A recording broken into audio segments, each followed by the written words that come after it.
Yup, Miss Chantel is live. Listen, my internet is acting out because we're having a little outage right now. Let me turn this down. We're having a little outage right now, and I'm using my phone hotspot service. So um, that's what happened. I tried to go live early, and it booted me off. I didn't even know this, but that's what happened. All right. Okay, so let me make sure I got everything together. Okay, so I did that. I took my bill to. All right, so I think I got everything good to go. All right, welcome to Miss Chantel's channel. Well, this is a colonization commentary channel with your host Miss Chantel, where we talk shit about colonization and his talking points, and we make sense out of we tell the we speak truth to his lies. But I also have another channel for it's not about the African shit, you know what I'm saying? Because I ain't with this African stuff. Okay, y'all can keep that. I'm not with sitting around and having big, as I call, let me turn this down, big, dumb conversations with Africans. No offense to the Africans, I can have conversations with you, but I'm not about to do battle with you all day about us versus you because I already clearly know what's what. Okay? And shit, to be honest with you, we all gotta work on some stuff. Okay, so you mind you, and we gonna mind us, and we can have conversations about other things, like what's going on in America, because that's where I reside. I don't fucking want to talk about what's going on in Africa, because I reside in America. I'm not Kyle. I told you I make sense of his talking points over here. That big fat fucking flabby flunk, flabby titty, and flabby skin. And I say that because he body shames women. In particular, he's a very hurt, special ed person. So um I make sense of his talking points. He lives in America in comfort zone, and the truth is, he already expressed that he will never move to Africa because it's just filthy. It's fucking disgusting, filthy. This is his words, not mine. I've never been to Africa. Okay, I didn't even think about going to Africa no more. So this is his words and stuff. So why the fuck is he talking about Africa every day? Now he's talking about he going. Ooh, I gotta speak on this right quick. He's talking about he going to Africa, y'all, next week or something like that. I guarantee he won't go. I guarantee you. I guarantee he's gonna come up with some excuse. Why? Oh, I got people in the chat. Zongo Native. Chantel, why are you labeling African descendants savages? When a motherfucker threatened to eat me, why not? What am I supposed to label them as? And they do eat people in see, this is what I don't like. When people don't let's be honest about stuff. I can be honest and say they got gangs in America, Black American gangs, Crips and shit. I can be honest and say that drug dealers are on land. You have to be honest and say, yes, they got people in Africa that'll eat your ass up. They hunt humans and eat them. Be honest. Okay, that shit irritates me because if we're gonna have conversations, we're gonna have honest conversations. Now we know every single tribe is not human eaters, but we know there's a lot of them. I just saw a video of Ugandans who do it. We know there's a lot of them over there that does participate in cannibalism. Cut the shit, Slango. And that's a form of savagery to me. If you hunt humans, they hunt the what they call those people? They call those people albinos. They hunt albinos over there in eat. And the government, I don't know if the government protect them people or what. The last I heard is that they put them on the island somewhere over there. They gave them an island, I guess, but hopefully they're being protected because I've heard some crazy stories of how they hunt them down, literally hunt them down to eat them because they believe they hold some type of power. But here Zongo would type in the chat, why are you labeling us savages over there? Hey, sir, they eat other people. And okay, thank you for being honest. He says they are few, but thank you for at least being honest and admitting that they exist. See, I like to have honest conversations. I can't have conversations with people where they're not being honest. They got some shit going on over here that I'm not gonna sit here and be like, oh, that doesn't exist. You're crazy. No, they got some shit going on over here too that exists. Okay? So back to what I was saying, but I was saying that Kala will not be taking his ass to no Africa. You can believe that. Hold on, I'll tell you why. Elvis scooped the fuck out of Kala. I think it was last week. I tapped in and I heard Elvis telling Kala he gonna hold on, Zanga, you making me lose my thought. It says Chantel, that's in the past but not in a contemporary times. Zanga, don't make me pull this shit up online. Okay? We have information at our fingertips and I can pull it online right now. Right now, Zago, and then you will see what I'm talking about. Okay? It's going on right now today. It's not a past thing where people stop doing it. It hasn't stopped. Just like slavery, when kingdoms in Africa, kingdoms and empires sold their people as commodity, it didn't stop. It only stopped because we fought against it out on the outside of Africa. People rose up and fought against slavery, so they could not sell their people anymore. And so what happened? They didn't even see it as their people. They saw the people as tribe of other people. They didn't see it as, oh, we all Africans. But they're still selling people to this day and children. So see, they have people that, in order for them to sell, they have people that purchase these children and people still today. All right. And same thing when it comes to cannibalism. They still have people practice cannibalism. You see, we're gonna chat. We gotta have some honest conversations. You know what I'm saying? I mean, in every culture, there's some nasty bullshit. You know what I'm saying? When I say nasty, I mean despicable behavior. You understand what I'm saying?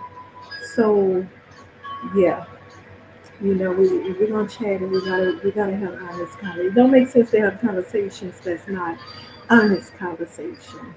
But anyways, back to what I was saying. I was saying that Carla will not be going to Africa because Elvis spooked the fuck out of Carla, and he was so spooked that he dropped Elvis off the panel because Elvis told him he gonna get some people to meet up with him and all that kind of stuff like that. Right, and then he also told him, hey man, you've been talking a lot of shit about Liberian, indigenous Liberian tribes and stuff like that. And you think that you're gonna just go there and not have any problems. Oh, I was like, hell no. OMG. Tyler got so spooked and scared he dropped Elvis from the panel. Oh my gosh. I said, watch when it comes time for him to go to Africa. I guarantee he won't be there. Or he gonna be hiding under Bomani. Okay? But I just guarantee he's not gonna go there no way because he been bit up by those mosquitoes and they got a huge mosquito issue over there. And you know, s- it kind of gets me that sometimes I be wondering what's the matter with people because how can you be traveling where to regions where they have outbreaks. Right now they have an outbreak over in the Congo. I think it's the Congo. The fact that it's in West Africa, period. Why the hell would you take your ass over there with a outbreak that and kill like 50 people already? Like, like where's your brain? What's the matter with you? The only way I can see you doing such a thing is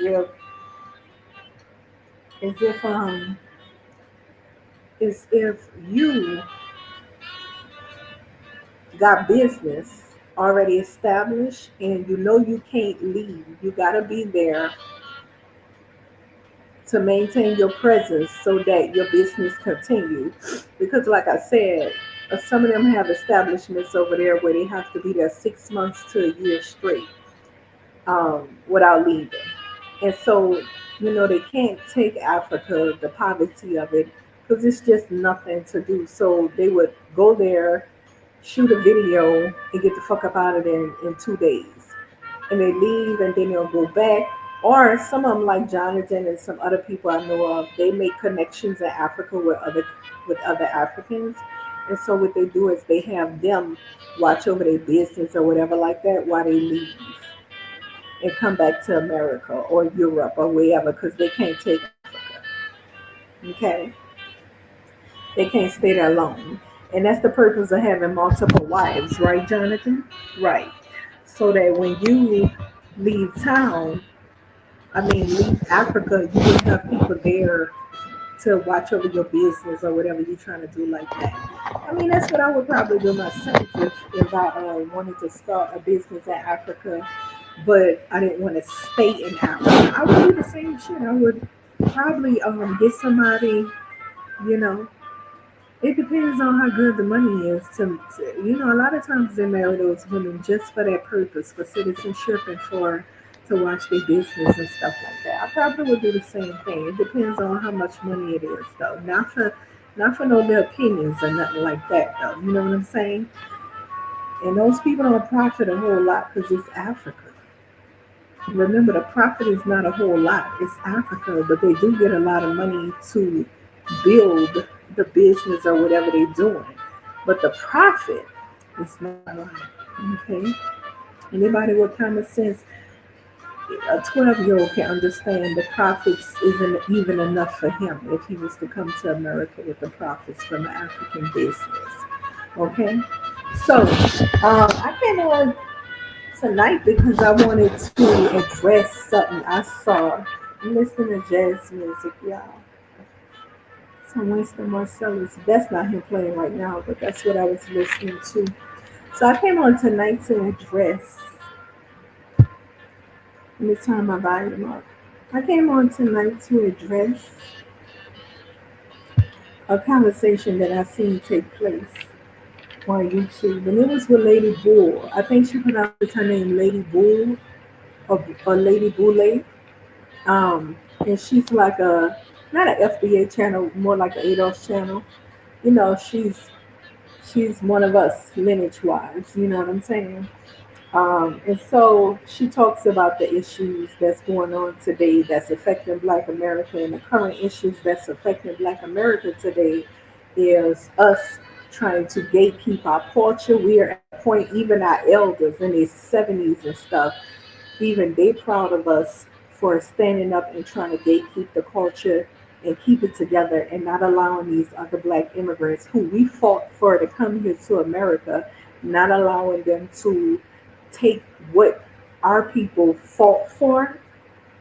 Like I heard Colin one time say that Garvey was the first one to come to America and give resistance to white people. Are you motherfucking retarded or dumb? You had better go sit down and stop trying to interpret Black American history because you know not what you're talking about.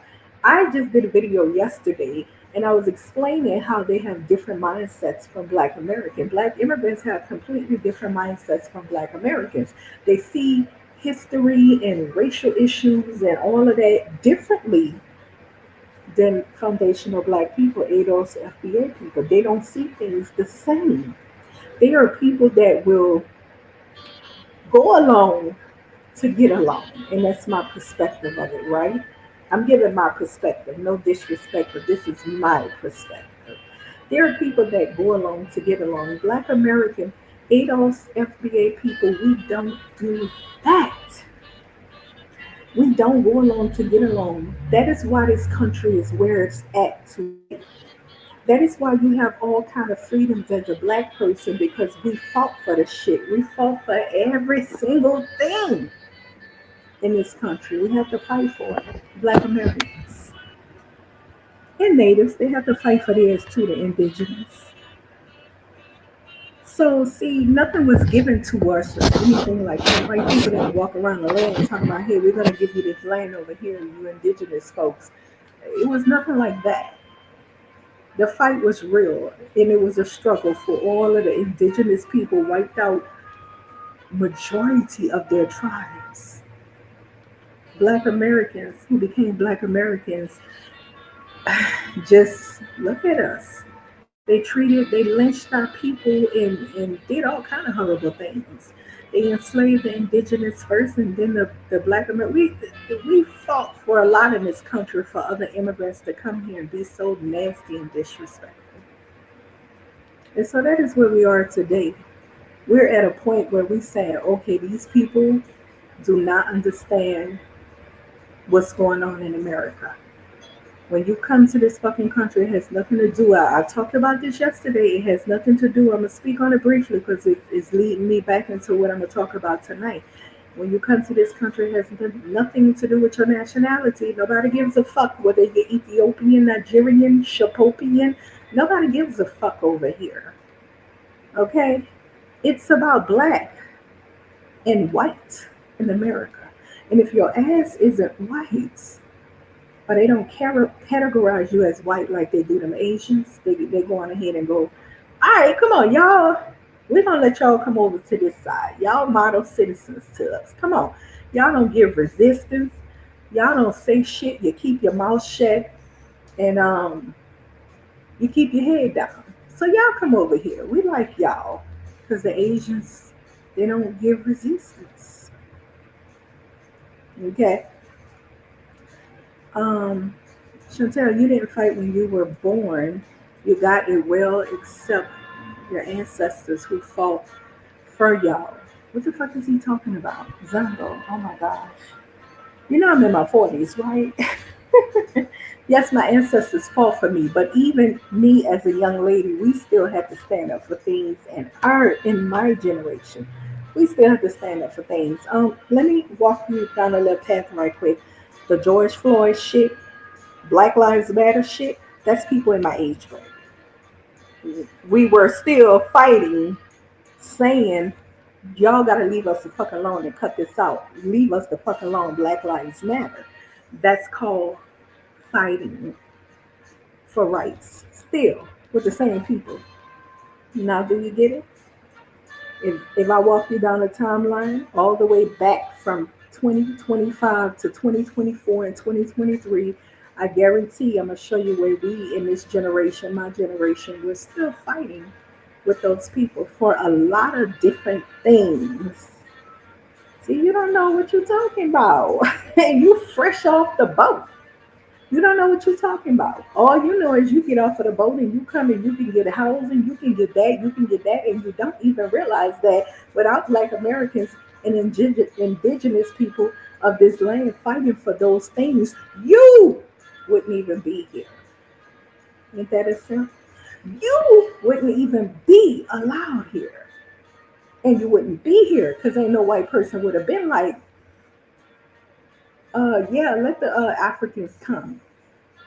It's not true, sweetheart. I was there too, and I donated for George Floyd. Because I donated for George Floyd because too, so I fought too, Chantel. Okay, so okay, let's. Because you donated, you fought. Okay. Oh my gosh. Do you have a history? Okay, let me say it like this. Do I take care of Africans if I donate some money to an African child? That's funny, right? I can go around talking about, listen, I take care of Africans because I donate 50 fucking cents to an African child every month. Can I go around talking about, no, I can't do that. No. Now, I'll tell you this much.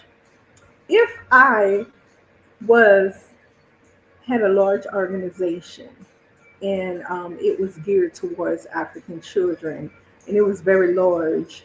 You can then say, yeah, Miss Chantel, she contributes heavily to, but no, you can't. If I donate to one, you get what I'm saying? Like you donated to a George Floyd, whatever. It doesn't mean you actually fought for, and it also doesn't mean that all Africans fought for anything in America because you joined us. Do you understand what I'm saying? You can't donate and say, well, I helped you fight for the George Floyd stuff, that was going on in Black Lives Matter because I was there. It has to be group related, to be honest with you. We can't see one African and he represent all of Africa. Where the fuck is your people? They don't want to fight with us, join you to come and fight with us. You gotta question that. Like we have to question where's your people? You see what I'm saying? And you're not gonna be a representation of your people. But I'm gonna get into that as I go into what I'm talking about tonight. You're gonna see what I'm saying. So um that was funny though. you said you say you donated, so you no, that's not Zongo.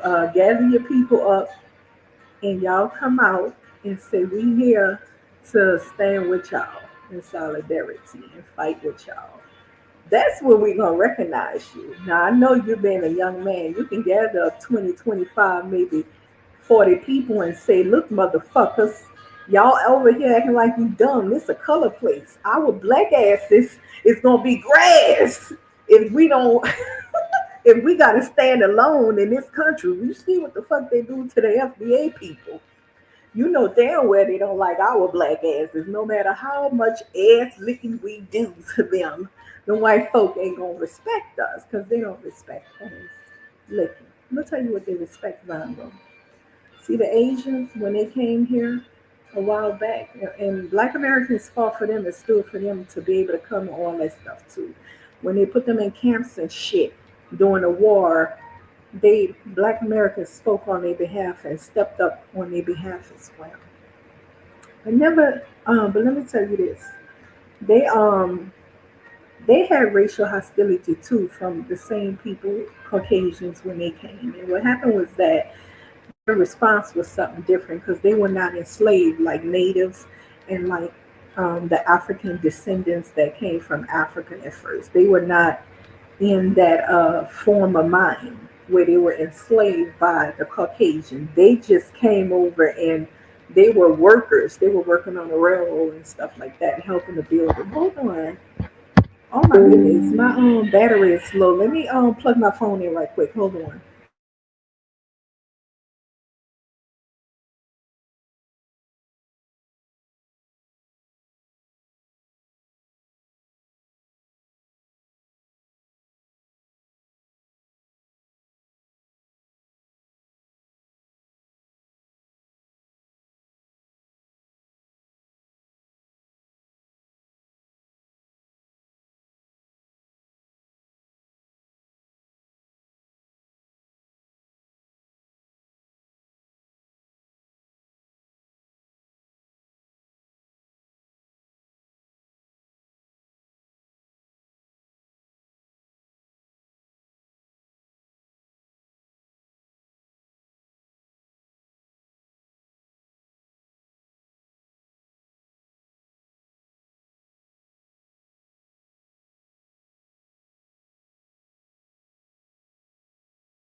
Yeah, I'm back. So let me get comfortable. Hold on.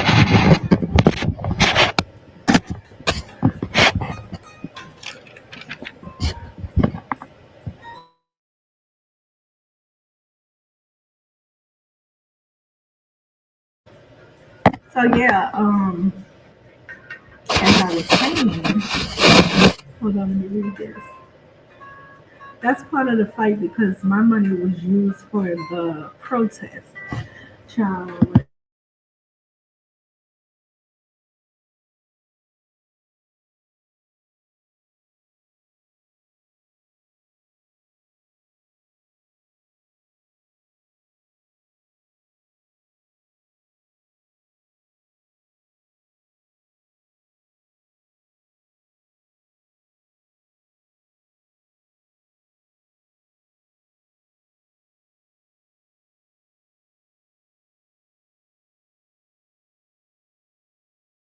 I was on mute and didn't even know it. I was talking down. I read your comments. I'll go and say that's the part of the fight because my money was used for the protest.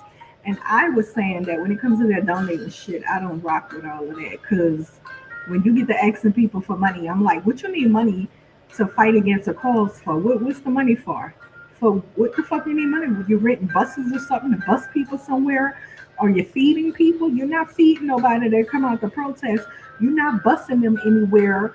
You're not doing anything for them. And you can buy water yourself. Just go buy, you know what I'm saying, like $50 or $100 worth of water, bottles of water pack. That's not a whole lot. So other than that, they can bring their own food. Other than that, what's the donations for? When people come up with donations, I'm like, for a protest?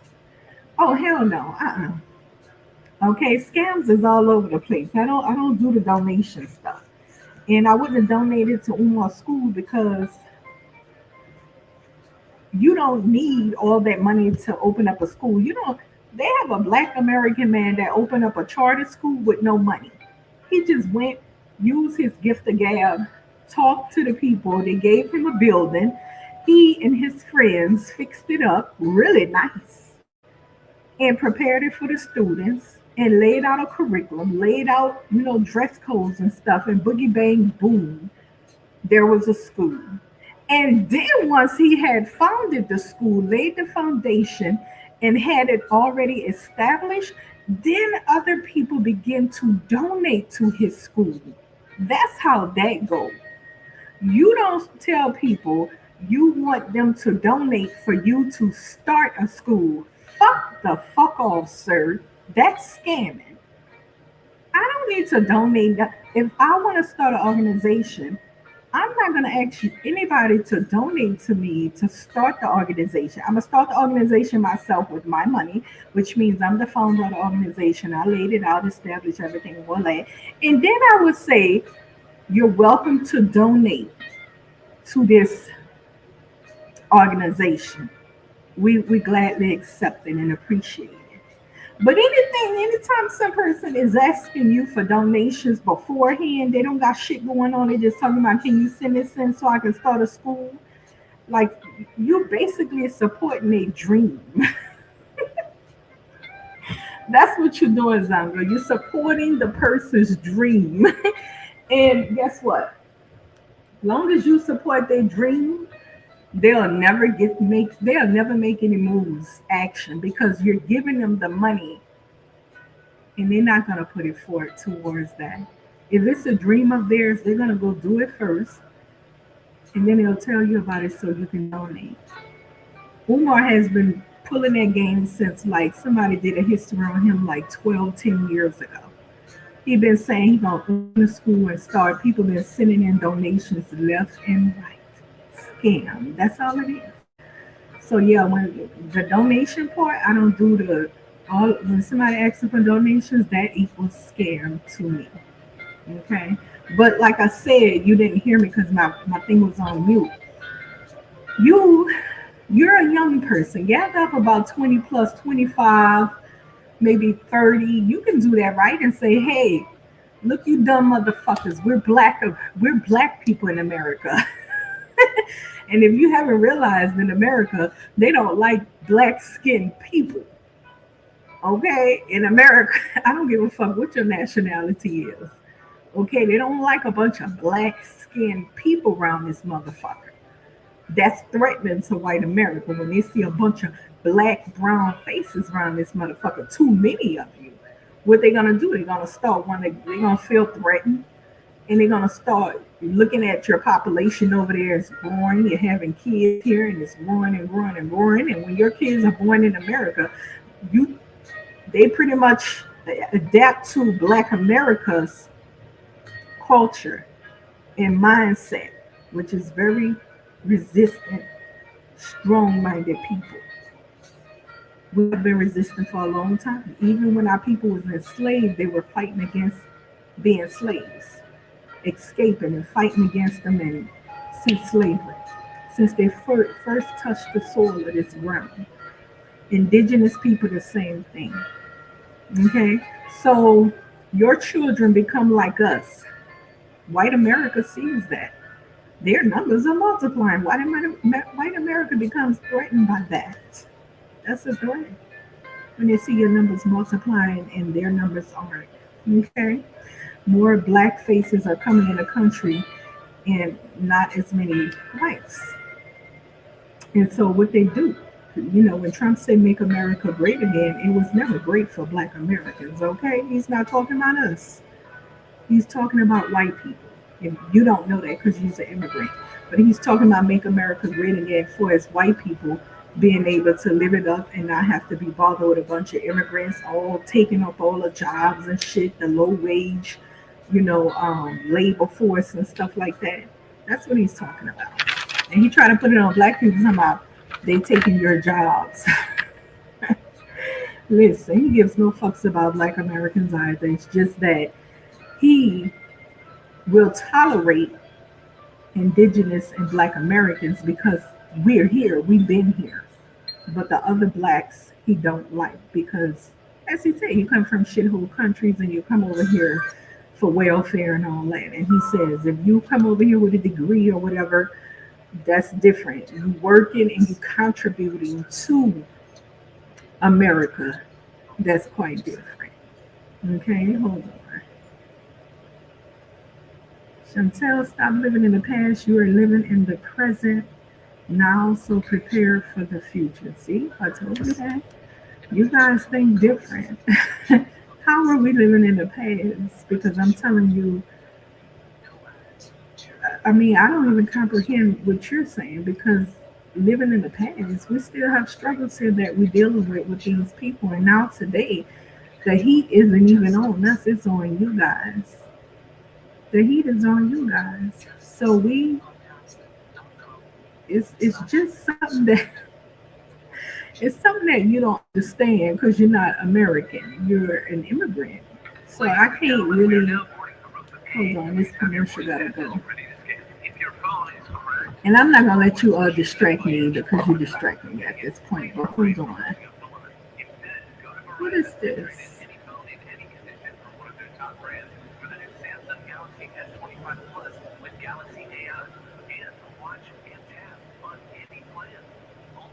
Still listening? Okay. Well, how the radio going in? Searching for art. What the hell? I don't even know what's going on here. Okay, I guess I'm gonna just have to let it play out because I don't really know what's going on. But anyway, I shouldn't expect you to understand. I did a video on this yesterday where black immigrants and black Americans we have different mindsets, and we can't really come together to resolve anything because we have completely different mindsets. You understand what I'm saying? So we just have to part ways and let it be. Um, that's just what it is. We have to let things be. We can be civil with each other and say, I mean, Black Americans are better off uh, forming allies with indigenous people because they are aware of what's going on in America, who we dealing with. A lot of the Mexicans, they are aware of what's going on, who we're dealing with. But you guys that come from overseas, a lot of you, you're not aware of who and what's going on in America. You just come to America. This commercial is irritating. Hold on. I can't do these commercials.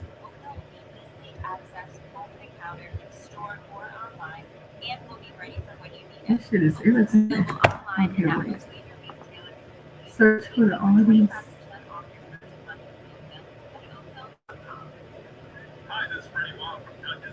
I mean, it's a lot of commercials too. What the heck?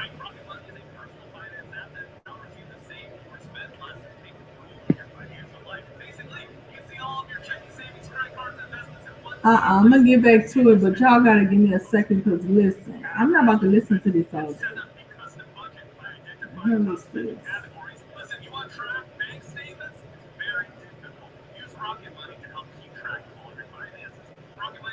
Okay, maybe I can type something. Okay.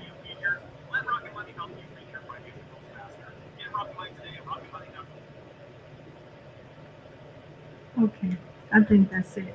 So, anyways, yeah, Zongo did what Zongo do though. He came and once again threw me off my topic, right? That's what he do with his African shit, talking about we living in the past. He's trolling Miss Chantel on a collar troll channel too. Okay, I can't let him do that no more. Yeah, he come over here trolling Miss Chantel on a collar troll channel. He should be start my reward. He should be trolling Kala over here, not me. But he don't got nothing to say about Kala, who kicked him off the panel because he exposed Kala's scamming, Pan African scamming. Hold on a second, drifting. Okay, there we go. So yeah, he come over here and troll me, but he not gonna control. He not gonna speak on Kala or nothing like that. So, anyways, back to what I was saying now. So let me go into why I logged on tonight. I logged on tonight because, hold on, my comment section. Oh, yes.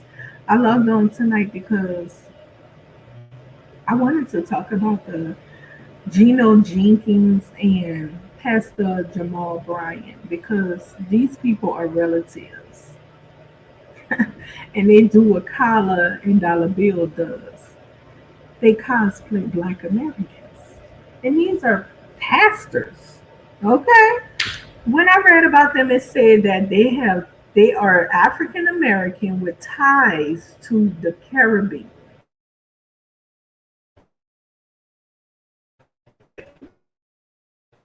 immigrant American.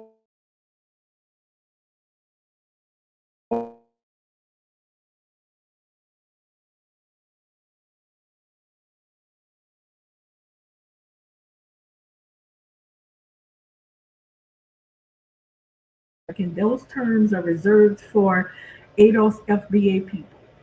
We're moving into ADOS FBA so we can specify who we are because we have black immigrants that is cosplaying us, identifying as African American, Black American, which they are not. They are immigrants, and that is what the Pastor Jamal Bryant and I've never heard Pastor Geno Jenkins describe himself as an African American, but he's listed as that. Anyways, they went to a Trump party. Let me pull it up.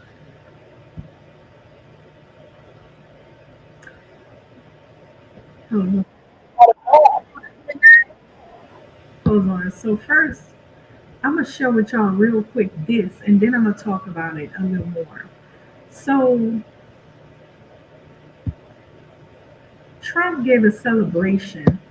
I know the Africans was jealous as fuck. Oh man, he's giving them a celebration. Oh, what's that saying? He doesn't like immigrants. He sure doesn't. Clearly. Um, so I'm gonna share this right here, right quick. And I want you to see how I want you guys to see what I'm talking about when I said these immigrants, black immigrants, are identifying as Black Americans, aka African Americans, and they're not. They are not Black American and African American is a title name reserved for ADOS FBA people.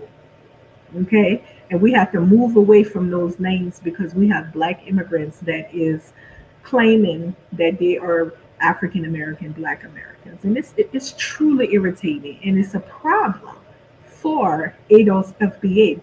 That's why the term ADOS FBA, ADOS and then FBA came about, and there's other groups that's coming as well saying, yeah, we're we are identifying separately from all these other black immigrants.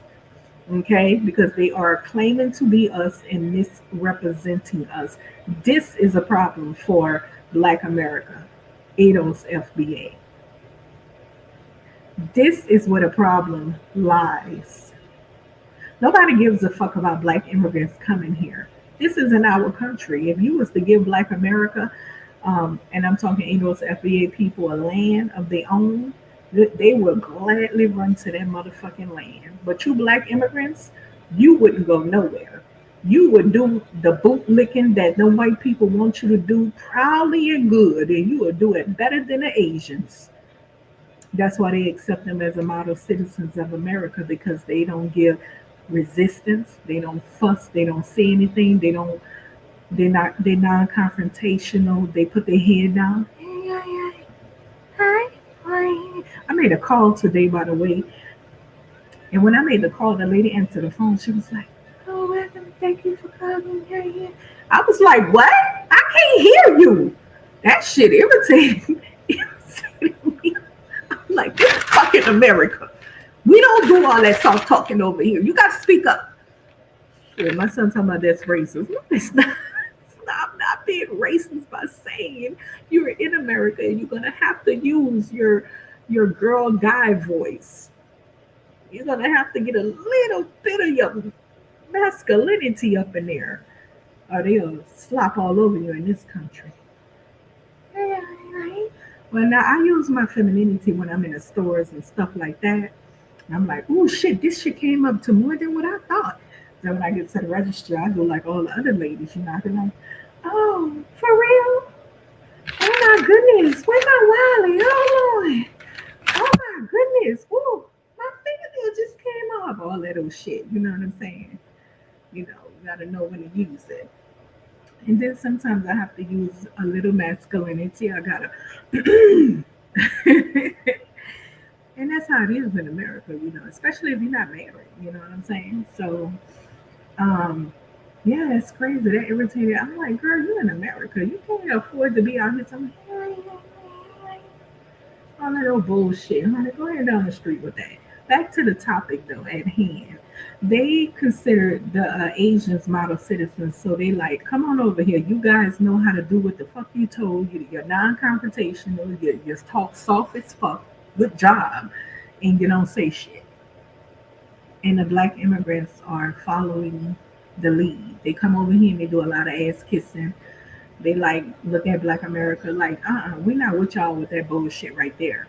I had did a video last night, and I pretty much, towards the end of the video, I was expressing that Black Americans and Black immigrants, we see things, we have a different outlook on things like history and racial discrimination and how to, the reaction to racial hostility. We have a different outlook on things because Black America is a people that's resistant. We're no fucking whimpering cowards. Even in an unfair war, we fight back. Our people during slavery was fighting back. Yes, the fuck they were during slavery, escaping and all of that.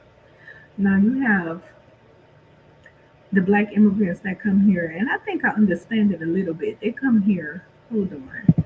Let me go ahead and put that picture up. They come here and they willing to do like the northern tribes of Native Americans or indigenous people. The northern tribes and the southern natives didn't get along very well because the southern natives who were dark skinned, they believe in keeping the dark skin of their people. They held a grudge against the northern indigenous people because the northern indigenous people wanted to go along to get along. Period. It was like, look, let's just, they won, it's done and shit. We just done. Let's just go along to get along at this point.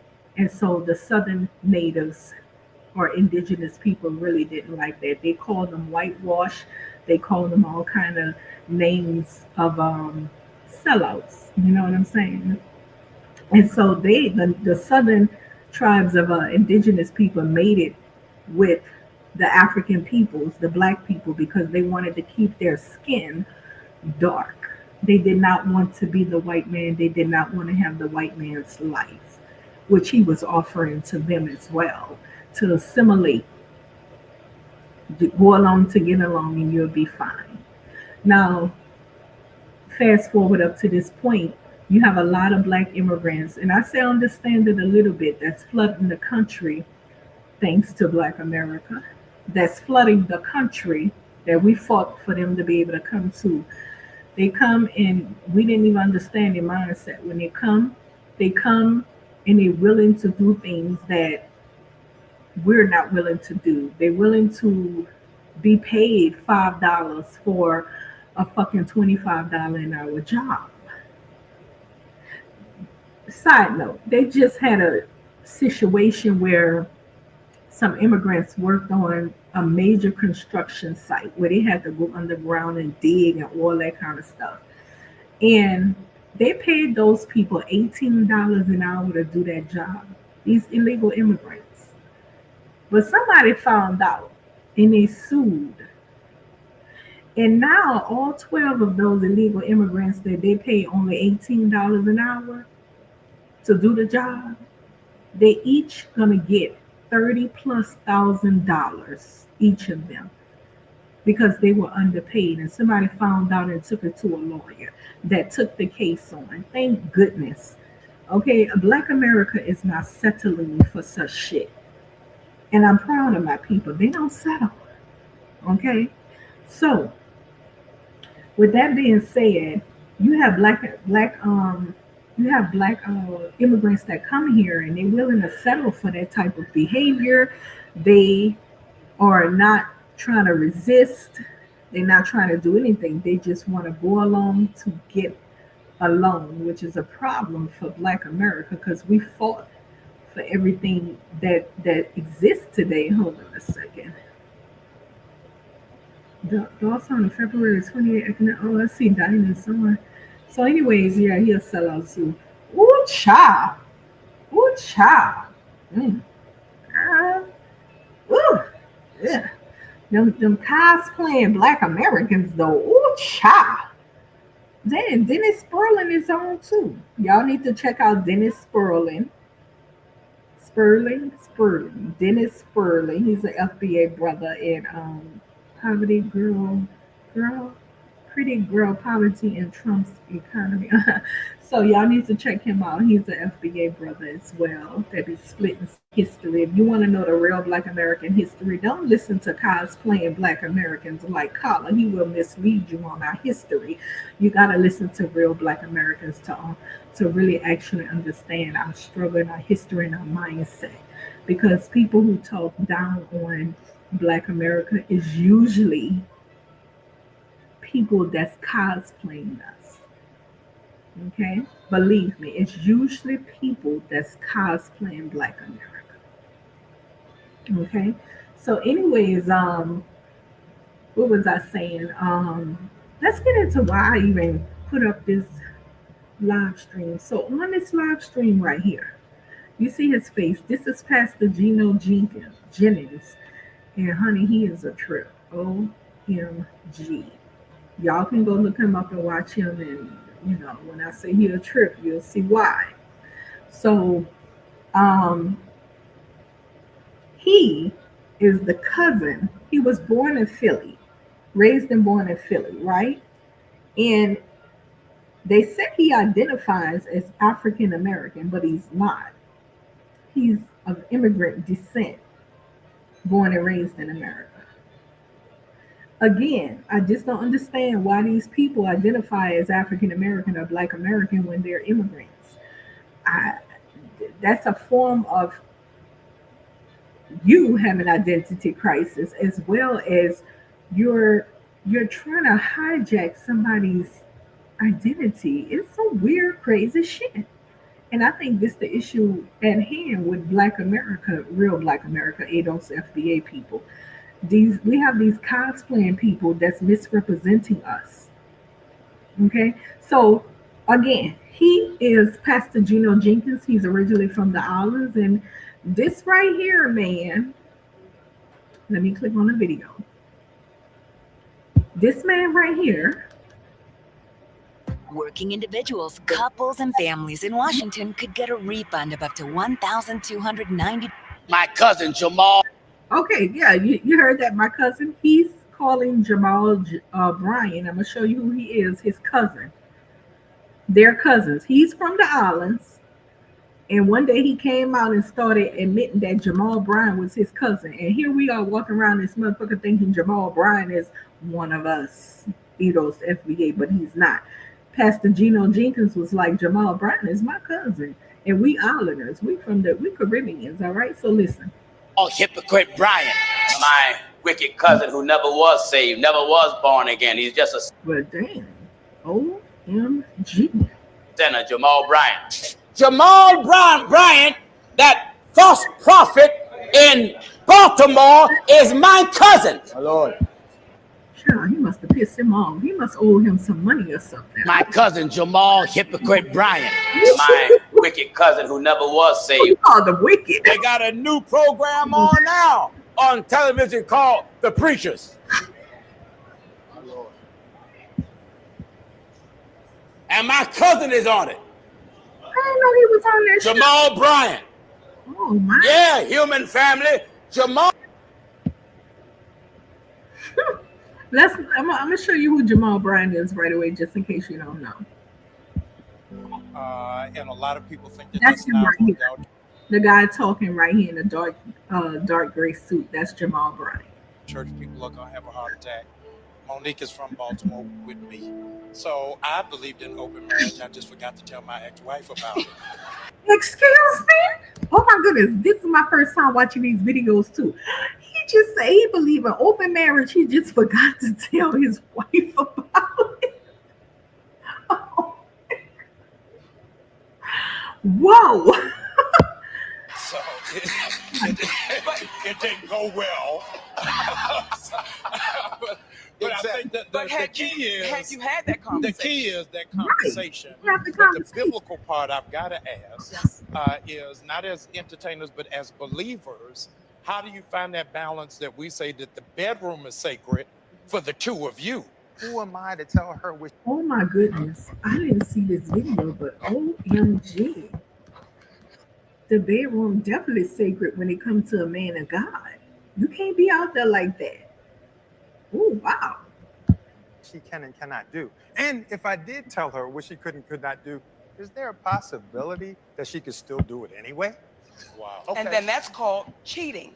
And then that's called what you guys consider a sin. Now, Monique and her husband is open with their open marriage. Jada Pinkett and Will, Monique. It's a lot of black celebrities that have, started doing what the white folk do as usual. Having open marriages, open relationships, where they can do whatever the hell they want to do, long as they tell the other one about whatever. Okay. What happened was that a while back, white folks started having the conversations with their partners, their women, about what they like. So the woman would allow her man to explore what he likes. Say he liked black girls, and she would allow him to explore it, long as they do it together, or she knows about it. And he would do the same for her, whatever sexual things that she liked. He would, maybe she wanted to experience a black man. He would be there doing it.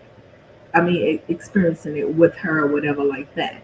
So they was like, those are the type of people whose marriages last the longest.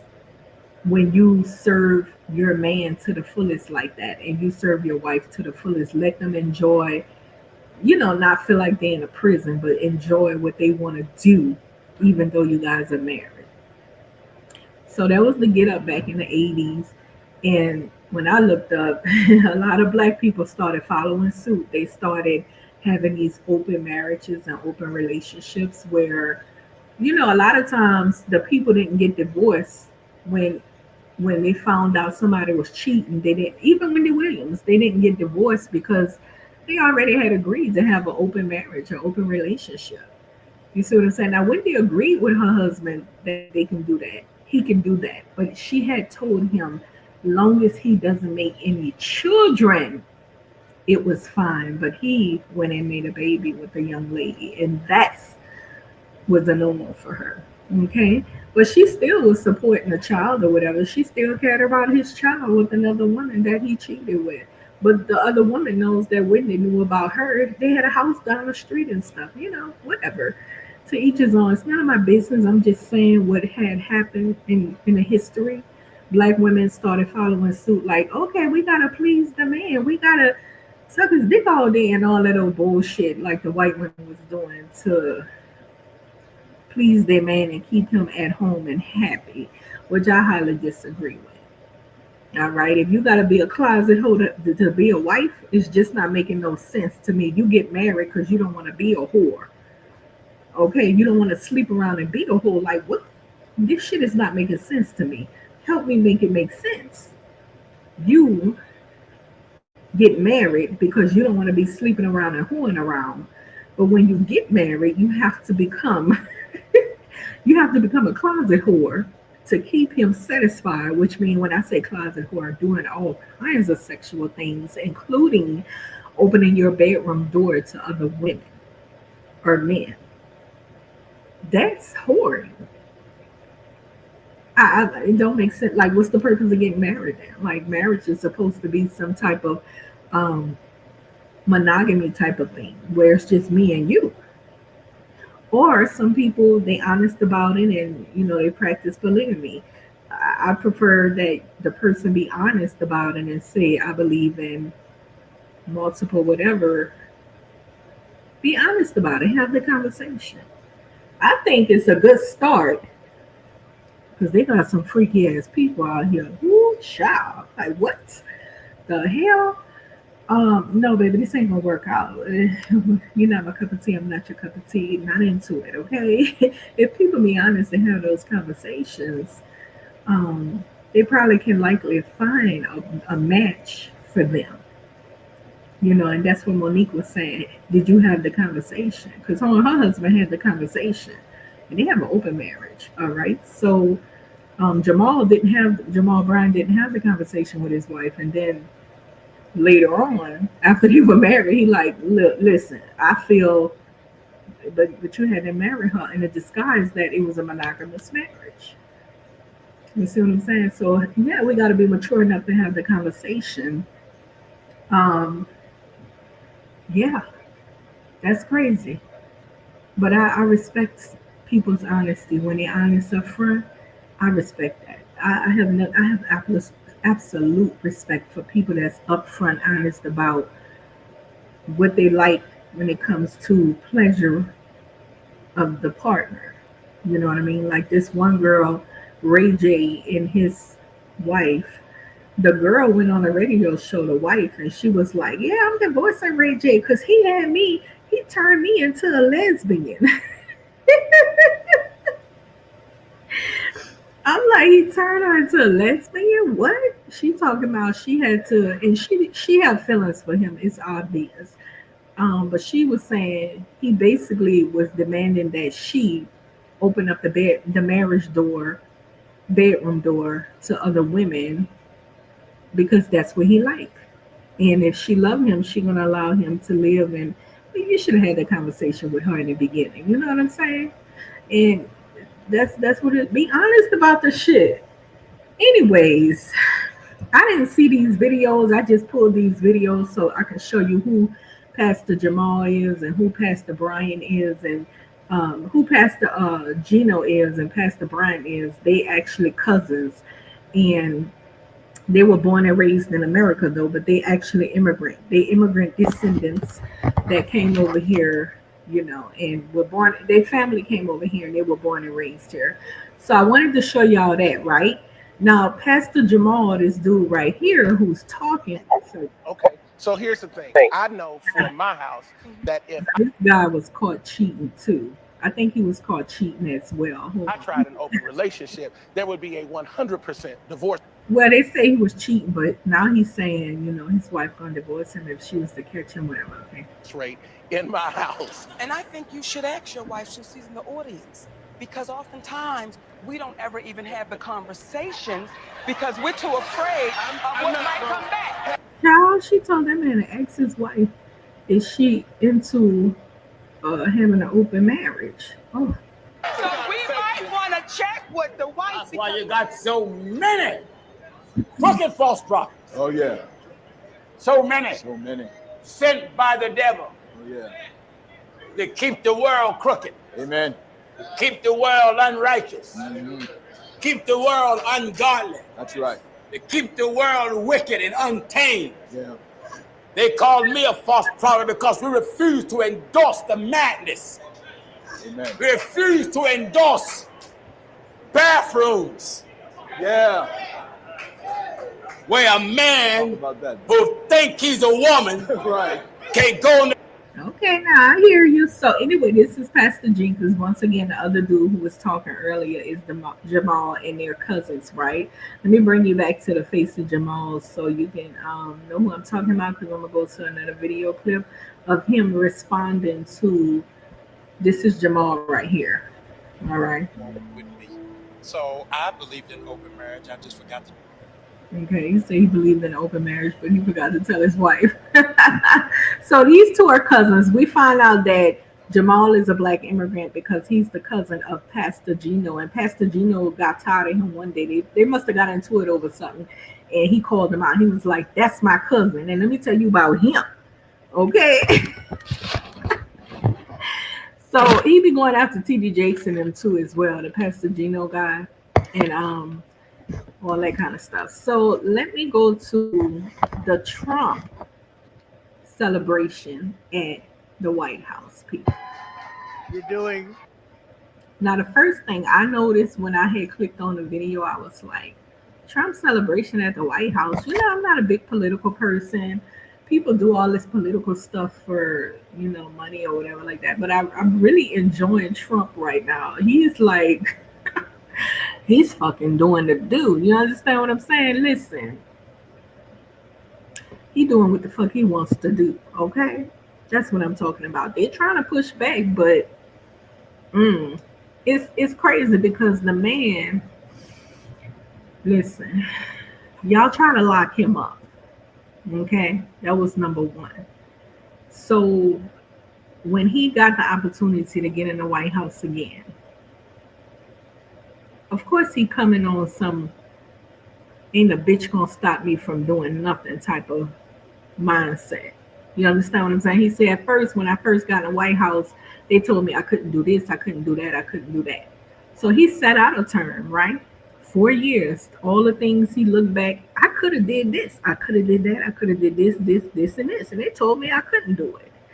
So now here comes the next term he can run for, and he knows, oh, okay, she's my only competition, Kamala, whatever they call her. Oh, I'm gonna win. I told you listen, he signed already about 2,000 of those executive orders. Soon as he got in, he was sworn in, he was rushing. He was like, yeah. What other questions y'all got? I got to go sign all these orders. But he not signing them with a pen, as they be showing on TV, like sitting there signing and nice and he said, no damn body sign. Okay, so I'm making a joke. I'm stretching the truth when I say 2,000, right? But he did sign up to 75 the first day, and supposedly a good 65 the next day, right? 200 in the first 2 days, basically. But let me tell you something. That man did not sit there and sign all those with his handwritten signature. You better know. Any king back in the days had a signature ring where they stamped it. Okay? Just like a president. They old. They be old. They give them a little stamp with their name on it. That's their stamp. And they can stamp that shit and be done. Ain't no old president like that is gonna sit and sign all them executive orders by hand like that. The person explain what the order is, and he's stamping. If he like, okay, yeah, I want that one. He's stamping. Yep, we're signing that one. Stamping. I'll tell you, he done stamped all them dang on executive orders, and they sitting right on the side, and he gonna easily put them out as time go by. So I think about 2 days ago, they was like, Trump signs more executive orders. No, he been had that shit signed. You best to know it. He got a whole lot of other ones signed. Okay, he done signed all that shit, and he got them sitting to the side. He gonna put them out as time go by. Okay, so I wanted to say that. I say that for a reason. But anyways, he gave a celebration at the Black House. I said the Black House. Trump gave a celebration at the White House and for Black History Month. Hold on. Okay, so he gave a celebration at the White House for Black History Month. And, he's adding, I heard somebody say he's adding Black people to Mount Rushmore and stuff. Okay, and indigenous people as well. Oh, okay. Now, I think that He tolerates indigenous and blacks because he knows that we're a part of founding America. You understand what I'm saying? Our lineage was here in the beginning. You understand what I'm saying? So he includes it in there. Black people built a lot of the shit. The indigenous was here. They the ones welcomed the white folks in, and the white people turned on them and shit. You know what I'm saying? And all that kind of stuff. So he don't mind including them in, but he damn sure don't like black immigrants from other countries. He does. He's okay with the white immigrants, of course. Okay, now you call it what you want. I guess Zongo better not never say President Trump is racist because he would be living in the past. How can you say this man is racist? Right? I could never hear him say, well, that's racist, Chantel, that he don't like the black immigrants, but he like the white immigrants. And then I'm going to say, well, Zongo, you living in the past. You see? You living in the past talking about racism. Racism doesn't exist. It's over with. You able to come here and take advantage of all type of opportunities that you don't fucking know you able to do because black Americans fought for all of us to be able to do that. Not just our people, but your people too. And you didn't fight for shit in this country. Not you, not your people. No black American needs your 50 fucking cents or $50 or $20. We know Africans don't donate to shit. Stop lying, Zongo. You guys don't donate to shit. The only donation y'all do, you come and collect the bag, as you say, and you send your money back to Africa. Okay?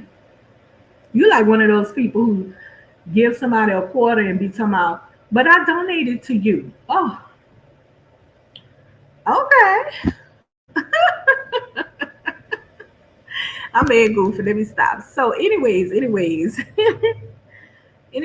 get back to the topic at hand. The topic at hand is Trump gives a celebration for Black America at the White House. The first thing I recognized in the video, I was like, what the fuck is that Tiger Woods? Girl, yes, that's Tiger Woods. If I pull up videos, this man has in the past denied that he's a black man.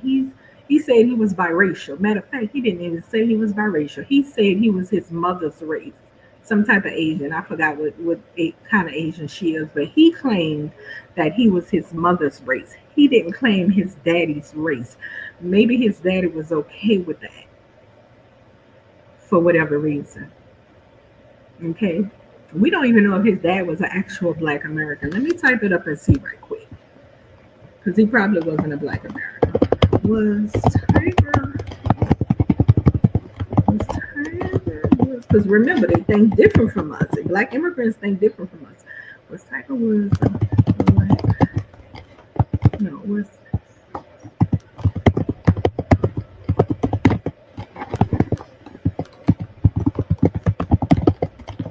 Oh, a black immigrant. I thought it was a black immigrant.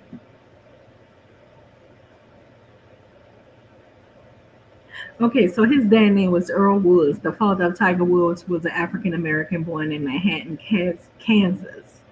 He was the youngest of 6 children to blah blah blah. His Tiger Woods' mother, Cartida Woods, was born in Thailand. Okay, and she Thai, Chinese, and Dutch ancestry, so she got a little mixture there. She met his dad in Thailand during his military service, and they got married. Um, Earl Woods was a black American with deep roots in the United States, not any black immigrant roots. Okay, let me skip this commercial right quick, because when I'm talking in a commercial talking, it's kind of like, it's a little irritating to me. Okay, I made a mistake and clicked the wrong button. Whew, chop. Now let me put on some Janet Jackson. Get into my sexy mode. Anytime, any place, I'm thinking of. Why don't you just touch me, baby, baby? All I want is you. Right Silly of me to think that I can come right here and go outside and know you're not there. You're just a love around score, and I know that I should be looking for more. What could it be in you? I see. What could it be? Oh, love, love. Okay, let's see. I put on a whole concert for y'all. Hold on, let me kick this one more line and I'm done with that scene. Remember the time. No, this is fast music. I want something slow. Um,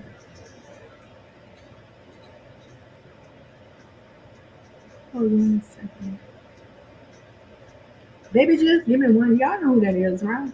Ooh, and I turn right back around. What's her name? My mom husband used to love listening to that. Ooh. And I don't mean to rumble.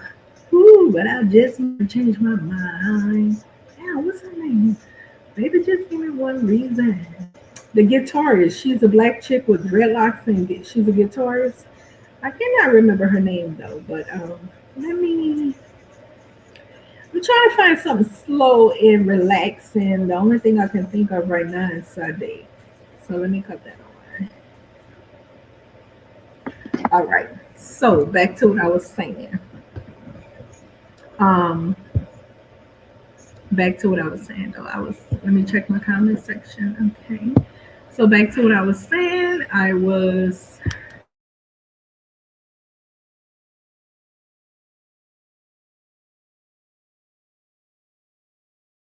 So back to what I was saying.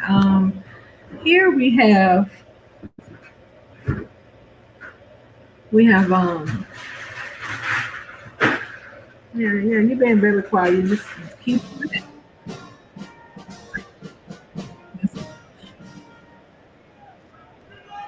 yeah, I was really like, what is Tiger Woods doing?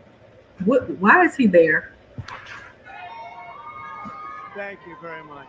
Well, of all people, Tiger Woods though. Thank you.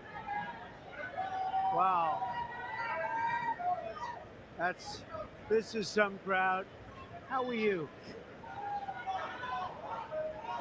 Thank you. Leo. This is some crowd. These are the best people, Tiger. And we have Adam Scott here also, winner of the Masters, one of the greatest golfers in the world. What? I've always tried to swing just like Adam. It never worked out. Oh, wait a minute. Tiger kind of looked like, okay, he was low key shading Tiger because he says we have Adam whatever here, one of the greatest golfing masters in the world. And Tiger Woods got that title. So he kind of looked like, huh? Oh my goodness, honey, the low key shade is no joke. You heard what I just said? Hello, I'm talking to you, honey.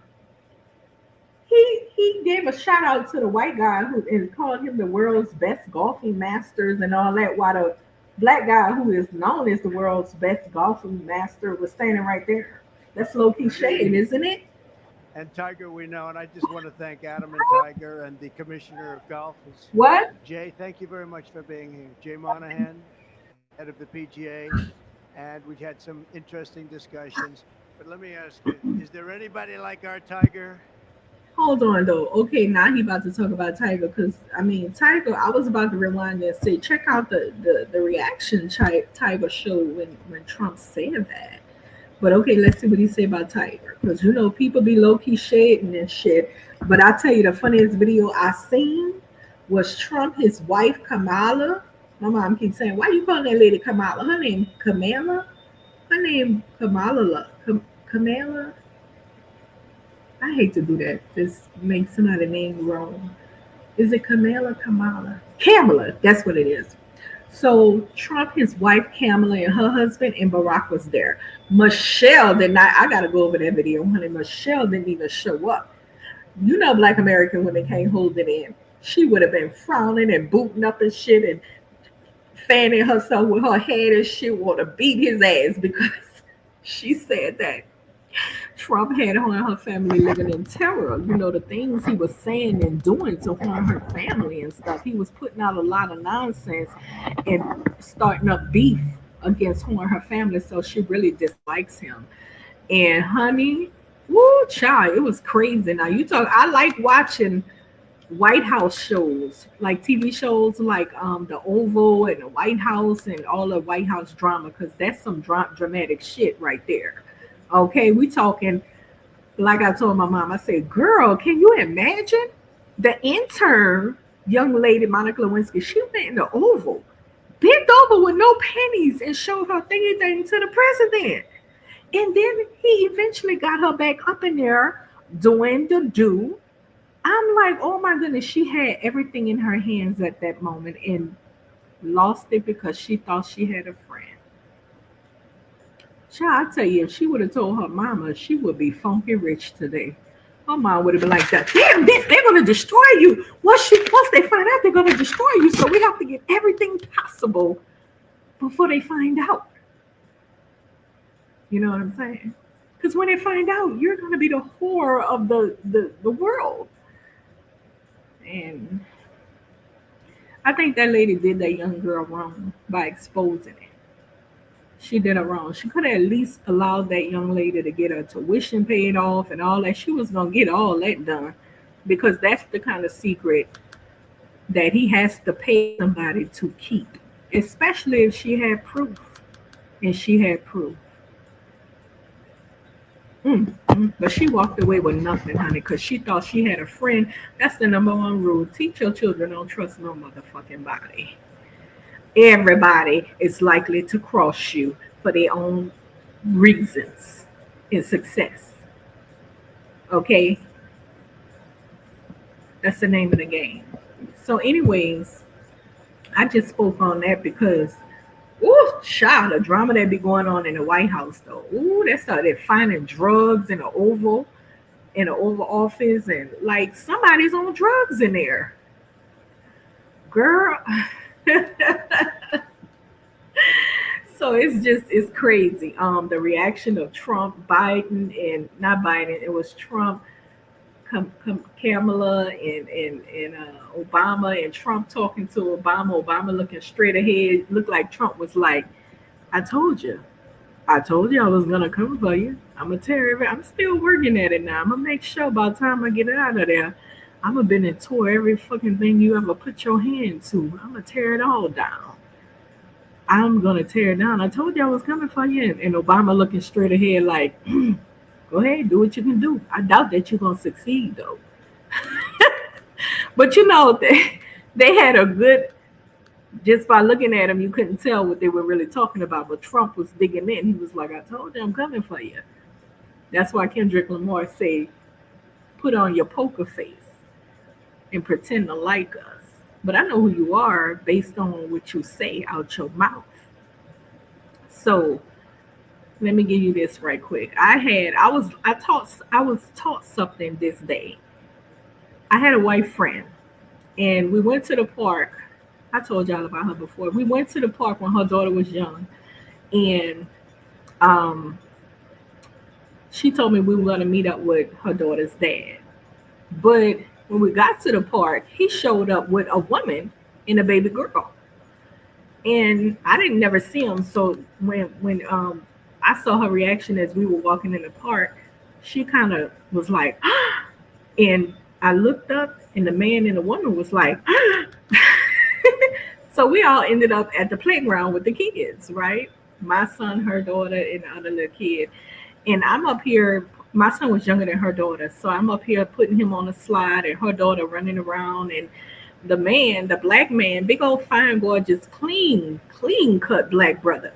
He comes over. I think he was some sort of immigrant, like a Caribbean or something, because he had like an accent. He comes over, and he was sliding a little girl down a slide because she was a bit young as well. And I turn around, and I see his face. And his face was the exact same face as her daughter. I'm like, oh my goodness, damn, girl, that's her daddy for real. And so um he was looking at the women talking because she was over there talking to the white lady, right, that he was with. And so I had stepped down to let the children continue to play, and I went stood over there next to her. When I stood next to her, her and the white lady was actually engaged in battle. Calm as fuck.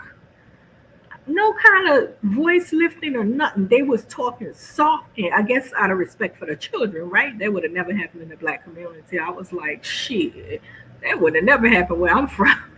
So I would have got their ass whipped.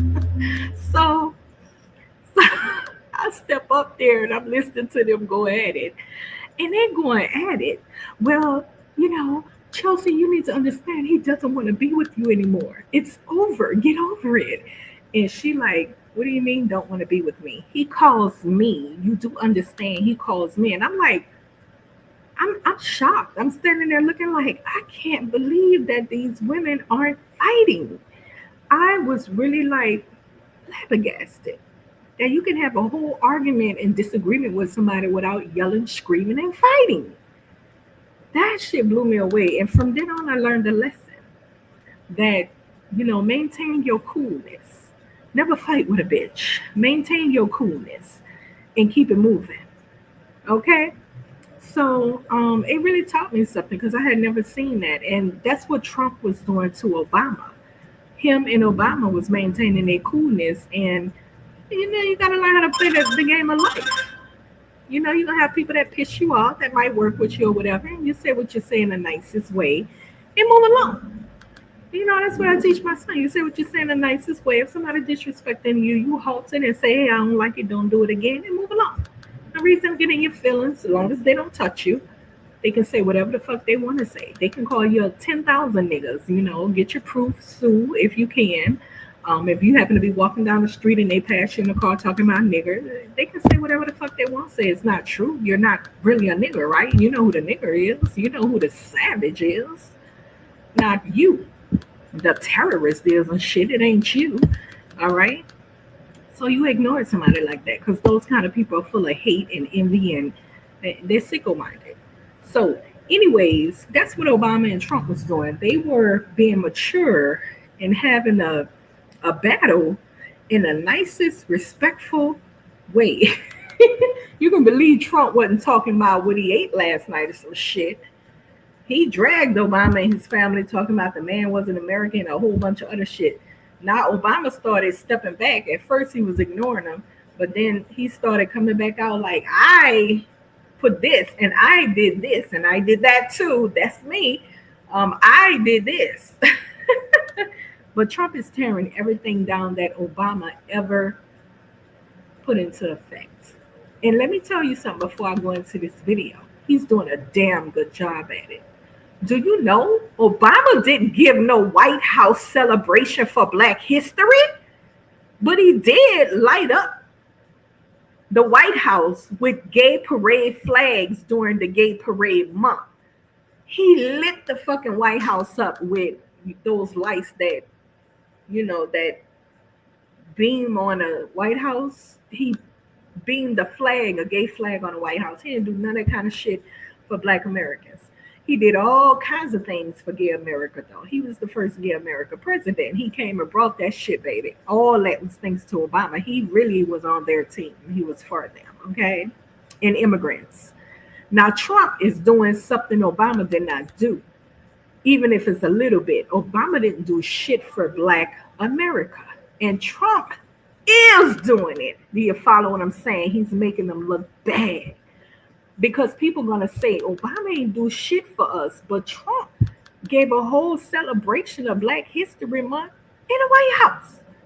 Trump going to give Black people this, whatever else he planning on doing, because his whole game is to Trump, Obama, and all those other people that try to put him in jail. If they smart, they're going to lead the country for 4 years. He's still going to be able to reach over and knock their shit down and stop their money flow, which he's doing. He's gotten rid of all of the corruption in all of those organizations. That was money being funded to through fraudulent activity to rich people. And he yanked everybody's money away with ease because you pissed him off before he got the White House. He best believe he still got like, I'm gonna get every motherfucker that ever was against me. That ever came against me, I'm taking them down. And he sure now let me say this before I click the video. The black sergeant, I found out that Trump actually put him in that position in his first term. Trump's first term, he the one who put that black man in that position, that high ranking position. Now the next term Trump lost, right? And a lot of the presidents, when they no longer in the White House, they can't be briefed about things going on like wars or what's to come. And he probably was asking that man to brief him on it still because he had a connection with him. He put him there, right? You scratch my back, I scratch. And the man probably was like, nah, I can't do that or whatever. And sure enough, when Trump got back in there, do you really think he's not going to get rid of you? Are you serious? That's not how the game go. That's not how the game go.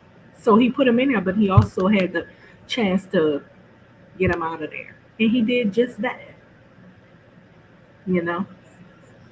I don't see a racist guy at play. I see a guy that was they try to take him down, and he has his turn. He has, you know, when they say, it ain't no fun when the rabbit got the gun, right? You've been chasing a rabbit, but not a rabbit can chase you. He got the gun.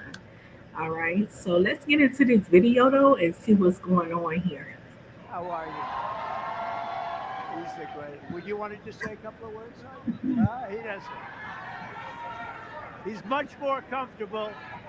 Tied down.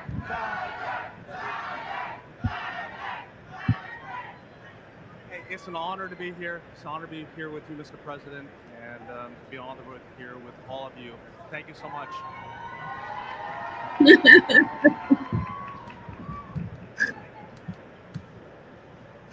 Thanks, Tiger. And I want to thank all of you very much for being here. Welcome to the White House, and we proudly celebrate Black History Month. How are you, darling?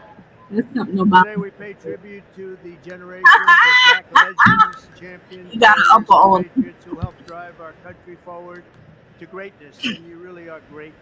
Ooh, to help drive our country forward to greatness. To help drive our country forward to greatness. America would not be what it is today had not Black people stood up and fought, resisted against the treacherous behavior of Caucasians towards us in this country. It wouldn't be what it is today without us. You immigrants, especially you Black and brown ones, wouldn't even be here. We even fought for the Asians and was standing up on their behalf and stuff. And they all turned against us, calling the cops on us and shit, right along with the white people. Now we can call ICE on people and shit. See, it ain't no fun when a rabbit got the gun. Y'all was partaking with them Caucasians, calling ICE on Black Americans and shit, treating us like we criminals and shit and all that, disrespecting us like a motherfucker. And now the rabbit, we can call ICE on y'all. See? Tables always turn. You never do people wrong because it's going to come a time when they can do you that. All right. So let's continue in this video. I have some people in front of me every once in a while. I believe in reciprocity though. If I scratch your back, you need to scratch my. You need to understand what I'm saying. When the time comes that I need you to scratch my back, you know what I'm saying? Wink, wink. This ain't no one-way street here. I don't roll like that. With all the problems that are caused all over the world, they're not nice. They're not nice, and but we're making them nice. I can tell you that, and we're making them nice rapidly. Who is he talking about? I have some people in front of me every once in a while with all the problems that are caused all over the world. They're not nice. They're not nice, and but we're making them nice. I can tell you that, and we're making them nice rapidly. So we're pleased to be joined in this really beautiful afternoon at the White House by hundreds of incredible members of the African American community, many of whom are making history themselves. By the way, before we get deep in this, I want to show y'all something tonight that's going on in Africa that needs to be dealt with. By the way, we're gonna look at that video before I close out. It's a very important video. Okay, so stay tuned. Including one of the greatest athletes of all time, who you just said hello, the man who matched Sam Snead's #1 record for the most PGA Tour wins ever, and a man who has 15 majors. And y'all do know that a black person invented a golf tee, right? Yes, baby. Yes, boo. He's got a long way to go too. I was with him a week ago. We played. I think, Adam, he's got some left, doesn't he? Huh? He's got a couple of majors left, maybe more than that. But Tiger Woods, he's an incredible guy, an incredible athlete, incredible player. Thank you for being with us, Tiger. Thank you very much. And he got the Presidential Medal of Freedom, which he proudly wore today. And we have Senator Tim Scott here. What do you think, Tim? You never got the Presidential Medal. Okay, I got to maybe someday. Maybe someday. You better believe it. And all good friends are here today, and I appreciate you. As one nation under God. Right. Ooh, he was talking about. What? You all right? What's going on? Yeah, I'm just thinking about something. I got something. He said, "One nation under God, calling unity." OMG.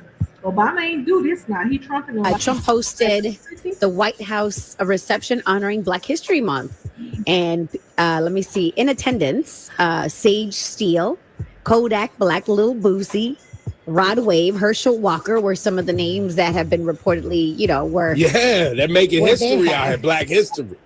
That's the worst lineup. Oh man. When I saw isn't there like a guard? I would agree that was the worst lineup. Like, what the fuck? Why is Tiger Woods there? Why is Kodak Black? I don't listen to rap, y'all. I know I be mispronouncing names. I don't listen to all that music. I only listen to jazz. I don't listen to a lot of the stuff today, so I don't be knowing how to pronounce the names all the time. But Kodak Black and Sage Steele, I don't even know who that is. And let's see. There, they're gonna put up a bunch of statues of MLK, Coretta Scott King, Harriet Tubman, Kobe Bryant, all that. He announced that's his plan. The celebrity stuff is a no-no. That's his plan to put up some statues, though. I love it. I love it. Listen, they will put up monuments for you. That's right. It don't make them not racist. That's right. It's like when people are like, I can't be racist. I got black friends. That's not how racism works, guys. I can't be racist. We put up some statues of some dead black people. Can't be racist. Right. That's not how that works. This is a really strange story. So Khaled had a strange delivery to his Miami home. So they're saying that 2 men pulled up and told security that they were a delivery company, bro. And they delivered a large black casket with R.I.P. Drake, R.I.P. OVO written on top of it. Y'all wild. Y'all wild. That's the whole thing with the Khaled Drake record was Drake, right, Kat? Yeah, right. Khaled had the sign saying, "Listen, I got 2 Drake records on my." I thought this was 1 second. Did you know that your brain health and age? Yeah, I thought that was about the White House. I didn't know that it was like a podcast of them giving their opinions or whatever like that. But hold up a second. Oh shit, Diners is on it. He's talking my thoughts on the February 28th economic blackout. I thought he was talking about the celebration at the White House, child. Listen, hold on. I don't know why those cosplaying Black Americans be talking about Black America so much. They really be misrepresenting us. They don't know shit about our history. Or, I mean, they get to talking like Colin, he go read something or some shit, or Diners, and they get to spinning their narrative, but they don't have our mindset. So it don't even sound right. You know what I'm saying? And then Diners are opening the floor to a bunch of immigrants to give their opinions about Black Americans, but he don't want Black Americans to give their opinions about immigrants and stuff. He's just now starting to do that, but that's the immigrant mindset. You know what I'm saying? And I realized why he didn't like me because one time, some years ago, I think it was about 2 or 3 years ago, when he had O'Shea Dukes on his show, and it was O'Shea Dukes in that Go Black to Africa. I think Dynas was just taking calls or something. And some kind of way I got to his channel, right? And I like to fuck up people's shit a little bit, like throw them off, a little like trolling. So I was listening, and he was up there promoting that our brothers abandon black women and children in America and move to Africa and get African wives because they more suitable because you gotta pay a dowry for them. And the guy he was interviewing, one of them, he went to Ethiopia and married a fucking 17-year-old girl, and he was 35, 36. And he's like, yeah, come to Ethiopia. What kind of trashy shit is that? Age doesn't matter over here. Oh my gosh, OMG. Then another one, he went married a woman somewhere in Africa, and they were asking, he was like, I had to pay a dowry for her. Are you fucking crazy or what, sir? I had to pay a dowry. Does that mean she's a virgin? No. I had to pay a dowry for her. And they said, well, what the dowry was. He says, yeah, I did buy a few chickens, and her dad wanted a large screen television, and her mother wanted some jewelry. He went and bought some fake ass jewelry from somewhere, and her mother wanted some jewelry, and for her, I just got whatever. And I'm like, what kind of retarded nigga shit is this? Don't you? By the way, we don't use the word nigga over here. Oh, okay, yeah, but you can get on your platform and disgrace Black American women, the womb of Black America. The womb of Black America is Black American women. B, we birthed Black American children into this world. How is, let me be particular, ADOS FBA. If you claim to be one of us and you disrespecting the womb of the woman that birthed people like you, you're a fucking retard. You're a retard. You curse the womb of the woman that birthed your children, your nation, and you tell them to go, you encourage them to go other places to, all this is retarded nigga shit. I don't want to have the conversation no more about that retarded nigga shit. That's retardation. Period. All right. This is what happens when we give dumbass people microphones and airwaves to get on airwaves. What happened when you got the freedom? Hand the mic. Okay, let me give you this. Back in the days in the 80s, the microphone was only handed for entertainment to adults. You had to be a good 30 plus. And they sung about love and all that kind of stuff. Then all of a sudden they started giving the microphones to entertain us to little young people. You know what they started doing? Twerking, cussing up a storm, singing about how many women they gonna fuck and drugs they gonna take and men they gonna suck. That's what happened. They handed the microphone over to young dummies, young people. They're learning. They're still in the learning stage. What the fuck you think they gonna sing about? If I was in charge, I would never hand my microphone for entertainment to young people. They're gonna do some young dumb shit because they're young and dumb. They're growing. They're learning. Okay. Same thing with those that was they didn't get a chance to be the popular kid. They were criticized at school, laughed at, or they wasn't good looking enough, or something like that. Where they suffered humiliation, even in their childhood. Maybe their parents told them they wasn't gonna be shit. They always heard that from people, and they get the upper hand to turn on a YouTube channel and spew that shit out. Nothing but toxicity. And a lot of people that share that common hurt is gonna join in. Some brothers, I watched, it was O'Shea. I watched O'Shea Channel one time. I'm not a fan of his, by the way. I watch. I'm just not.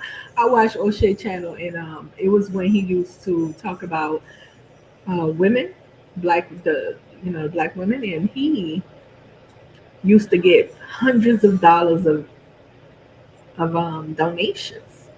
I was at awe because I'm like, why the fuck is these men giving O'Shea the child support check? That's your fucking child support. You complaining to him about paying child support, but you giving him hundreds of dollars. That's your children's money. What is going on here? You're fucking giving him the child support money. I'm sorry, I do curse when I get passionate about something. It don't make no sense. But they were willing to give him that money to keep him going every day, going live and keeping their toxicity fed.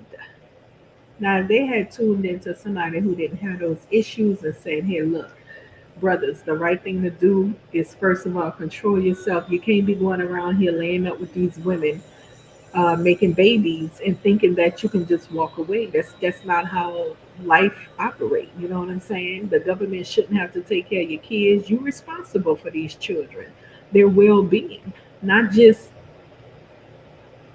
toward when it comes to the government, but spiritually, biblically, you're responsible for these children. You can't just make babies and walk away. What the fuck is that? So they didn't have anybody speaking like that because all the people that get online is majority of hurt people, and they release that hurt and anger, and other people who share that hurt and anger, they tune in and they contribute heavily because they want to continue to hear their feelings validated. They don't want to hear the truth that if you got to stop doing this because it's not right. Think about your children. Think about those young people who need you, that you laid up in me. No, she's not a whore. You're just the biggest whore as her if you lay down with her. How can you call her a whore when you lay down with her? You know what I'm saying? So, that's what it is. It's a sad thing. But in this day and time, a lot of people with toxic mindsets, they have access to social media platforms and radio and, you know, and they promote this behavior.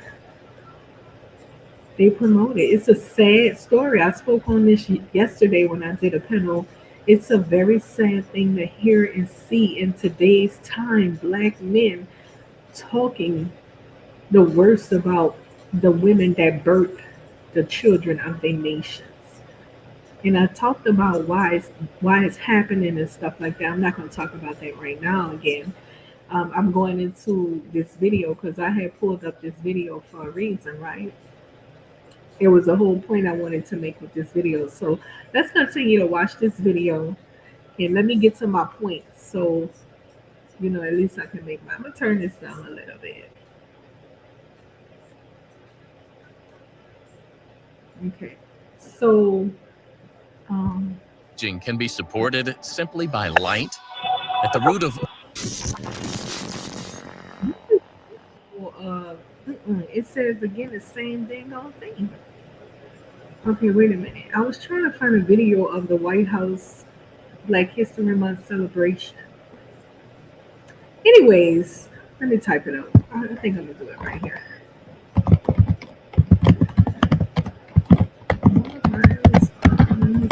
To White House. Now I don't know who he was responding to or what took place, but he made a response message to them. And child, he did it on a pulpit. I'm like, oh no, sir, we don't do that. Listen, the Bible clearly tells us that when Jesus Christ had saw them people in his father's house selling stuff and doing all kind of stuff, he went crazy on them, boy. He lost it. He was like flipping stuff over, throwing the money bag around, all that kind of stuff. Because not went crazy on him, but I ain't gonna say spazzed out, but what he do? He kind of lost it, right? He was like, oh no, my father's house is a house of worship and prayer only. You are to respect the house of the Lord. It's a house of worship and prayer only. You do not talk about worldly things in a house of the Lord. You leave that junk for outside when you step outside. The moment you step across that door sill into the house of worship, I ain't judging nobody. I'm just saying from my learnings of the Bible. The moment you step into that house of worship and prayer, you do not bring trash in with you. I ain't talking literally. I'm talking all the stuff that might be in your thoughts and all that you want to get back at somebody, all that old stuff you ask, for help to forgive that person or whatever, you so the moment you step though, that's an intimate moment to worship and pray. And the Bible instructs us to pray in agreement and stuff. That's the purpose of praying together and worshiping together and stuff like that. And so you leave all the nonsense out of the church is my point. You don't bring it to the pulpit or inside the church. That's not the place for it. Wait till you get out. Don't do it on. So, anyways, I see that they have people that responded to it, like Anthony Brian Logan and um, this Officer Tatum. Ooh, him. Oh, child. Let me see. Pastor Jamal spazzes out over black conservatives trolling him at White House. So they trolled him at the White House, I see. Attacks conservatives over White House trip. Pastor Jamal Brown responds after being clowned at the White House. I was stupefied. I don't know what took place, but hold on, we're going to find out. Okay, let's find out what happened. Let's start with this video. Is making waves on social media. In the video, it shows a group of people calling out Dr. Jamal Bryant by name and holding up a picture of him inside the White House. Now, Dr. Jamal Bryant is responding, saying he will not be intimidated. Month, so many things that our community has fought for tirelessly has been pushed back upon. Civil rights seems to be a casualty of this administration under the canopy of dismantling DEI. Ladies and gentlemen, I was absolutely amazed and hopeful that while so many of our strides have been intentionally erased, that there would be a White House celebration for Black History Month. And lo and behold, in the middle of the People's House that was built on the backs of my ancestors and yours, I was absolutely... Pause. His ancestors. He's an immigrant, a black immigrant. Remember, guys? Remember? I told you at the beginning of the videos that Pastor Gino Jennings is a Caribbean. And he called out his cousin Jamal Bryant here, who's Caribbean as well. But they're born in America. Now, I know a lot of people that's born in America, but they actually immigrants. Their parents are immigrants and they first generation. And that has to come to a halt. Where they're claiming to be Black America, ADOS FBA. That's not cool. This man is a black immigrant. And he's speaking as though he's one of us, talking about his ancestors built the White House. His ancestors are immigrants. Like how much, I'm just baffled by this. I don't understand it.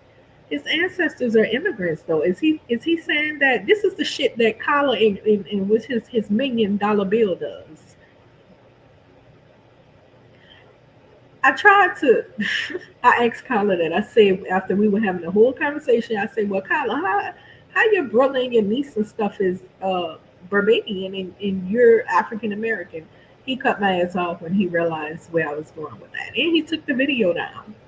But he's so super dumb that he did videos with other people on his channel. Well, not on his channel. He did videos with other people using his real name. People still can look him up. So you can take the video down all you want, but people still can look you up, look and see if you are Caribbean, what you are. So make it make sense for me. That's what I told him. I say, help it make sense for me. How are you a black American, but your family is Barbadians? Now this man, Jamal Bryant, we just heard his cousin Pastor Jennings say that we know that he's Caribbean, and he says that they were born in America, and Jamal is his cousin. That's his mother, sister.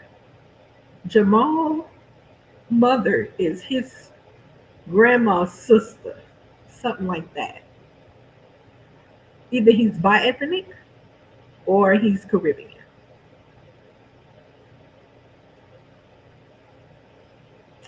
But the constant claiming Black American and you're not, you're an immigrant, a first generation or second generation or even a third generational immigrant, that really needs to be halted. And that is why I am glad Trump is doing the birthright thing.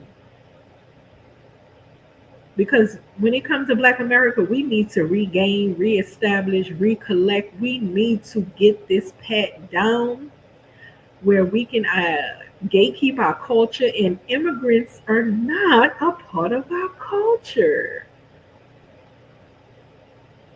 They're not a part of our culture. And yes, I guess bi ethnic immigrants are because they got a parent that was with a Black immigrant, so therefore they bi ethnic.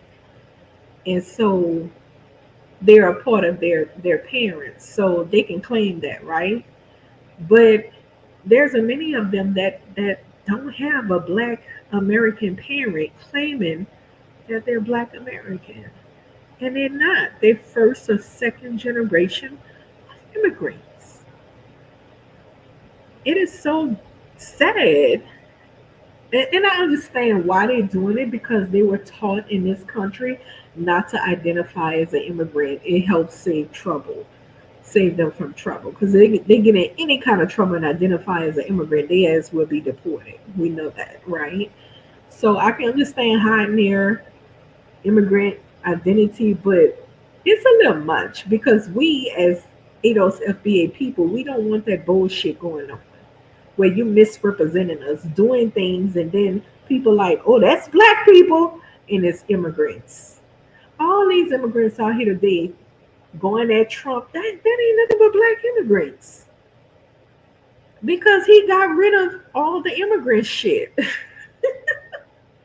Black Americans ain't saying shit. They sitting back loving the shit. They like, yeah, that's right. Now you're gonna get to see what we was talking about. Making videos of shit. Didn't we tell you? We would try to tell y'all motherfuckers what time it was. See, we ain't got nothing to say now. But Black people that you see hooping and hollering, it's Black immigrants. Jamal here, hooping and hollering, Black immigrant. That's his Black immigrant right there. Our people built this and built that, and that's his Black immigrant. Of course they're upset with Trump. They don't like him. Look at what he's doing to Black immigrants. And trust and know that it's not just Haitian people that he is gunning for. Well, he never did like Haitians, even his first term, right? I don't know what the deal is, but he was fucking with them his first term.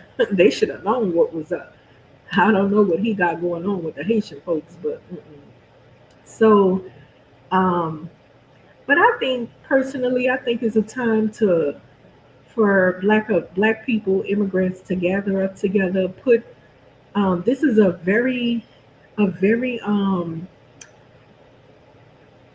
time of experience. Is what I'm saying. Like it's the beginning of a new time, and what I mean by that is that those immigrants, the Haitians that he's sending back home in 6 months, they have the time to sit down and group up and come up with ideas, work together. So when they get off of that plane back in Haiti, they can group up with the other ones and they can all fight against those people over there that's wrecking their country or whatever they got going on.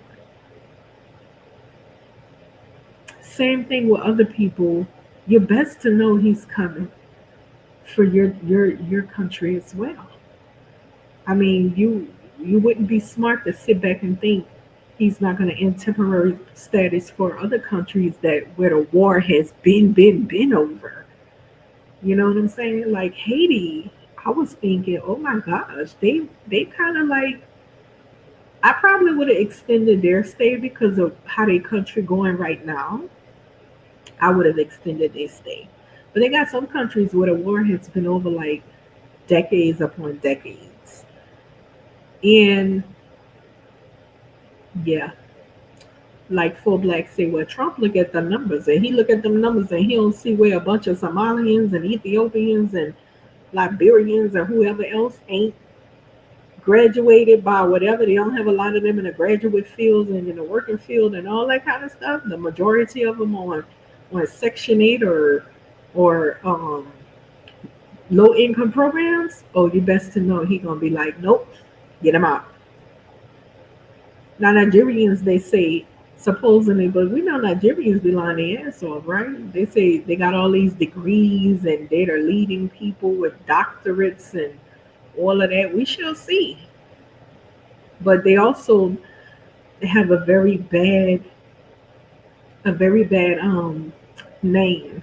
All Africans have ganged up on them and said, don't trust don't trust Nigerians. They are scammers and liars and etc.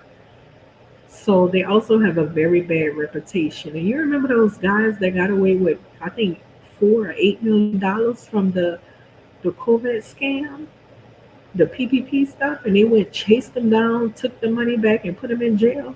It was like 8 Nigerians and stuff. All that stands against them. Your behavior reflects your people. Oh yeah, yeah. But anyways, I think it's a great time to for them to get together and talk about what they're going to do. Unity, it's time for unity to come about, right? Among the people, like minded people, so they can stand up and fight back. All right, so let's see what else this says. Absolutely stupefied to discover that in the middle of it, people were holding up placards of my face. Hold them motherfuckers accountable. So ultimately, yeah, that's right. Jamal, yeah, that's right. Wasn't just about me. I was thinking, you got to stand for something in life. You know what I'm saying? You got to stand for something righteous, something righteous, of course. And fighting for the children to have a better future, that's a beautiful thing. I'm proud of Black Americans, ADOS FBA, because they stood and they stood in the wars and in the face of um, an unfair fight. Many of them it was an unfair fight, forming Black Panthers and all kind of movements and just constantly being infiltrated and lied on, set up, and all kind. I mean, they never gave up the fight. Even the police brutality, the young people was like, "Oh, we fucking tired of this." They got online and utilized the online space, and that young Black lady sat there and typed up all kind of shit and pushed it forward, and it was pushing a message forward, Black Lives Matter, because we're disgusted with this behavior, all that kind of stuff. And next thing you know, you see Black Lives Matter signs all over white neighborhoods and grocery stores and everything, right? And well, they eventually sold the organization, but that's not the point I'm talking about. It originally started with them standing up to something that was evil behaved. Do you understand what I'm saying? So my people have always been fighting. I'm so proud of them. I am very, very proud of them. When Marcus Garvey came in, you have to question yourself why Marcus Garvey didn't try to get the Jamaicans to move to Africa. That's the first thing I question. Well, why did you come to America to promote it? Why didn't you get Jamaicans to do it? All right, he didn't want to be in Jamaica. That's why he went to America. Nobody wants to be in their homeland because I guess it sucks. So he came to America and he began to promote that move to Africa stuff, Pan Africanism, and he got plenty, plenty, plenty money from the people. Plenty money. Plenty donations. Umar doing the same shit today. Kala trying to do the same. A lot of the Pan Africans doing the same thing today. So the brothers here, the Black Americans, they gathered up with him and try to converse with him and see what's up. And they realized that, oh no, this dude right here is not wrapped too tight. He's on something we ain't feeling. It was something that he was doing that they found to be not a good thing, corrupt or something. And they pulled back from him and warned the fellow sisters and brothers to leave that alone. That's scamming shit. Come to find out, there was a lot of fraudulent activity going on with the monies and the people he hired. They were fraudulent, and I mean, there was a lot of stuff going on. The Black American brothers that they called a boule or whatever, they warned the sisters and brothers, hey, look, that's you might want to leave that go to Africa shit alone. We right here and we gathering up and we gonna get what we want and all that kind of stuff like that. The black people is like, why is you coming over here telling Black Americans to move to Africa? Why? What's your point? What's going on? We up here trying to get what we can get here, and we ain't running. We're gonna stay right here.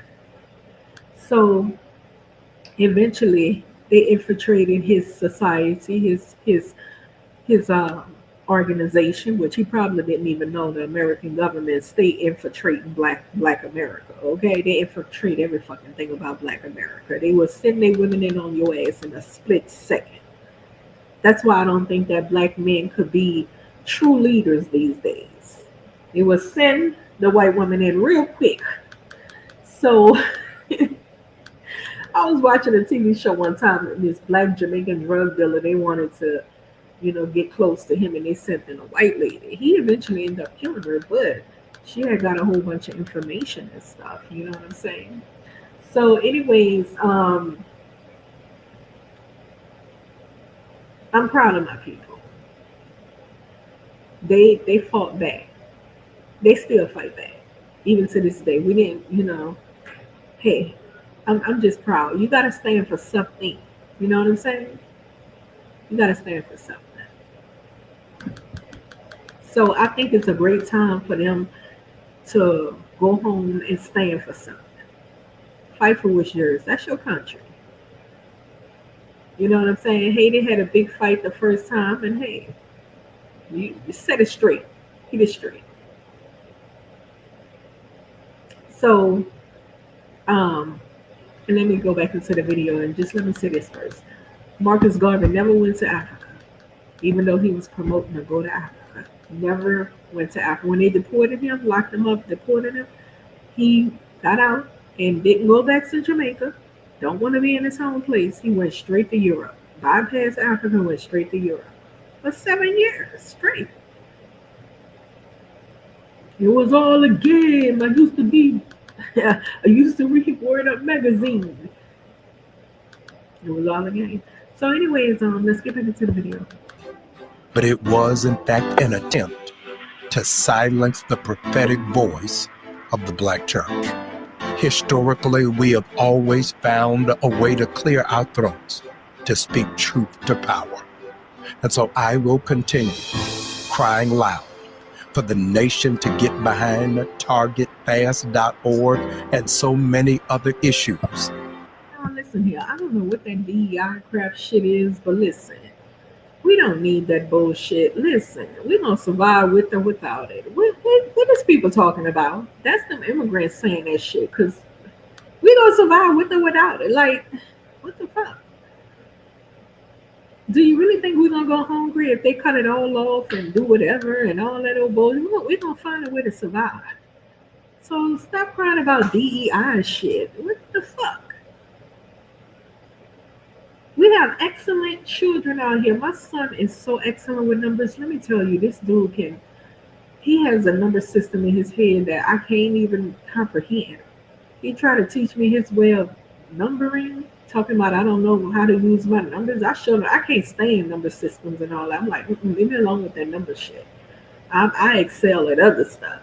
I'm not the number person. You know what I'm saying? Don't ask me a bad question. I'm gonna hide. Yeah, I gotta go use the restroom. But listen, he's brilliant at it. We have a lot of brilliant young black boys out there. That's brilliant. Get a hold of your brothers, your young brothers, and get some establishments going where they can lay out their excellence and start their own kind of organizations because they have it in them. They have skills and stuff that you know nothing about. You have skills you know nothing about until it's taken away from you. If they stop feeding us, right? I always tell my mom this. I say, it is weird shit that we have somebody else feeding us. It's weird. It's completely weird. Like, if people feeding you and stuff, it handicaps you. It makes you unable to use your natural God given skills and mindset. But if it's taken away from us, we're going to begin to form ourselves. And that way you can eat healthy food because you know you grew this food. Ain't nobody was feeding this Gordon crap because you grew it. I think everybody should be growing their own food. Everybody should build their own homes. And I think that everybody should be like having family structures where it's not just a mom and a dad, but grandparents and siblings and cousins in a gigantic home structure. But that's that communist shit, right? They don't like that in America. But hey, that's the way you win, and that's the way immigrants do it. I know immigrants who was able to buy a house after house after house because they bought a house and they leased it out to a lot of Mexicans that was coming to the country and needed somewhere to stay. We talking about people with children though. They leased it out to them. It would be like five of them in a room per room, and the bills would be paid every month. They worked it out until people moved out, and then the next set of people moved in like that. I know some Haitians who was doing the same thing. So, you know, we gotta stand up for something at some point. All right, let's get into it. That are now in front of us. Forward ever. Backing up. Never. God bless you. Hold them mother suckers accountable. Joe, I'll delete. Yeah, that's right. Jamal, yeah. You got the receipts. Hold them mother suckers accountable. Joe, I'll delete. Yeah. So I guess Jamal was out there talking about whatever, whatever, and they like making a mockery of him for some reason. But again, I think that's Jamal's immigrant side coming out. If he's by ethnic, he might be by ethnic or fully immigrant, like first gen or second generation. I think he's second generation immigrant, but our first generation immigrant. Let me see, or he might be a second generation immigrant. But listen, I think that's his immigrant side coming out. You know what I'm saying? Because a lot of like Americans, we know who we are. They pretty much support Trump. Many of Black America is supporting Trump. That's right. Jamal, yeah. Here at the Black History Month celebration at the White House. Oh, yeah. Jamal is mad because he's getting rid of immigrants and stuff. Oh, yeah. And hey, everybody here, Cash Patel has been confirmed as an FBI director. And that's a Indian looking guy, Cash Patel, or Middle Eastern or something. And I pray President Trump fixes that. I'm sick of these demonic couples being moved to the front of the line. On Rover, there's a service for every dog and cat. First, we offer overnight boarding. Your pet will... Hey, so what are you talking about? We gotta back that up.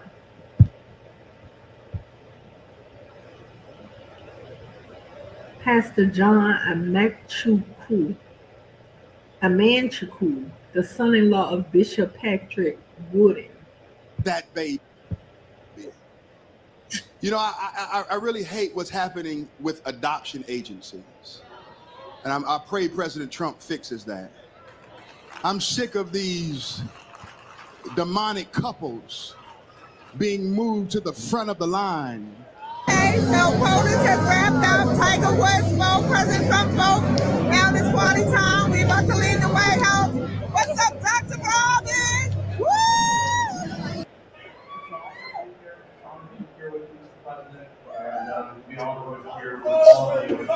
Talk to them. They're not like us now. They're not like. They have a lot of black Republicans in the audience. I want to say this real quick. This gonna trip you out, but there's this black Republican. I cannot remember his name, but Homeboy was given $22 million to promote the Black Republican Party in the black community. Do you know this man went and scooped up all of our young people, turned them into Republicans, promising that if they get it together and conduct themselves like American and so forth, they're going to be accepted and thrive. Now, I don't know, I'm quite sure many of them was black immigrants probably as well. So, but I was impressed the fact that he did that. And they all have a dress code, mind you. They have to dress in a certain dress casual way, like casually dress in a nice, clean way as though they maintain a business of some sort. And they conduct themselves in a proper mannerism because they represent the Black Republican Party. He really was using the money really well to get them in, win them over. There's so many young people that's Black Republicans now. I want to try to see if I can bring him up on a different one because he really impressed me. I was like, wow, listen, if you don't get him, somebody else will go scoop him up and use him for their program. Let me see if I can bring him up. Hold on.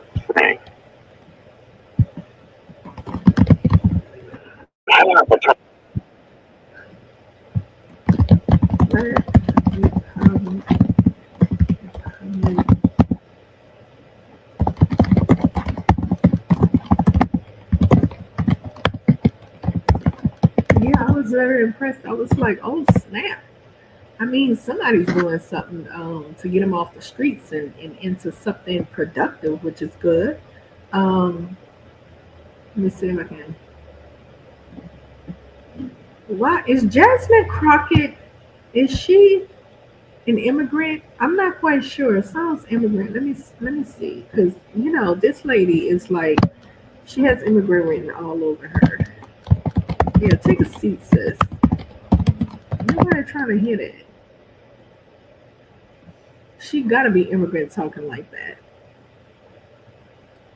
She's an American lawyer and politician serving in the U.S. Representative for Texas 30th Congressional District since January 23rd, born March 29, 81. She's pretty young. She represents areas including Dallas. Before her tenure in Congress, Crockett was a member of the Texas House Representative.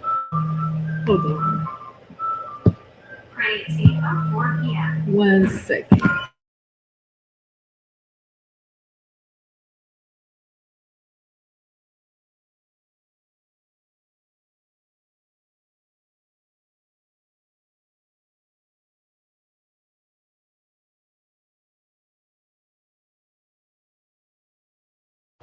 So she is not immigrant. It says here that she is an African American.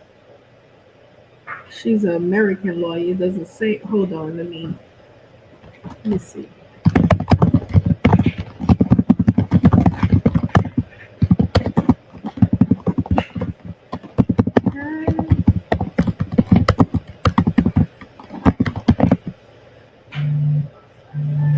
Come on now, she doesn't have any immigrant roots. So yeah. I'm gonna play this video because somebody's in here making noise. So I'm gonna play this video right quick. Let's get into this video. Like us, baby. Look at legacy media. Look at legacy media. Let's go, y'all. Let's go. So yeah, inside the White House, reception area. We were having pre-meal. Beautiful. This is, I'm assuming this is the bedroom in the White House. Absolutely gorgeous. Look at the curtains. God, what a blessing. So yeah, inside the White House reception area, we were having pre-meal. Gorgeous. Look at the curtains.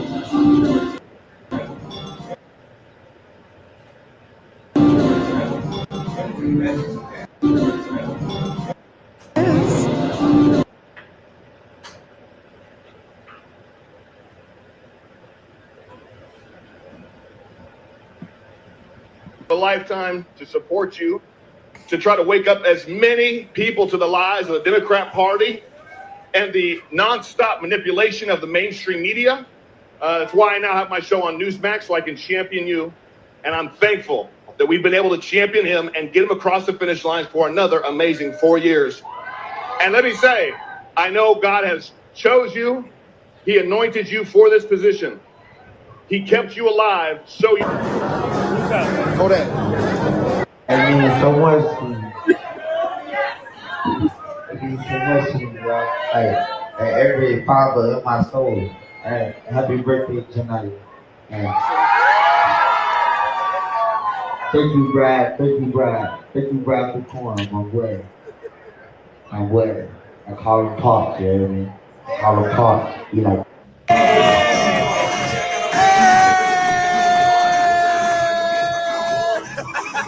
I'm not a fan of George Joe Brown because, you know, when he was on the bench, I remember he used to be whitewashed to the fullest when he was on the bench.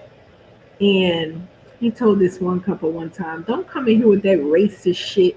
I mean, not shit. He said, don't come in here with that old racist stuff.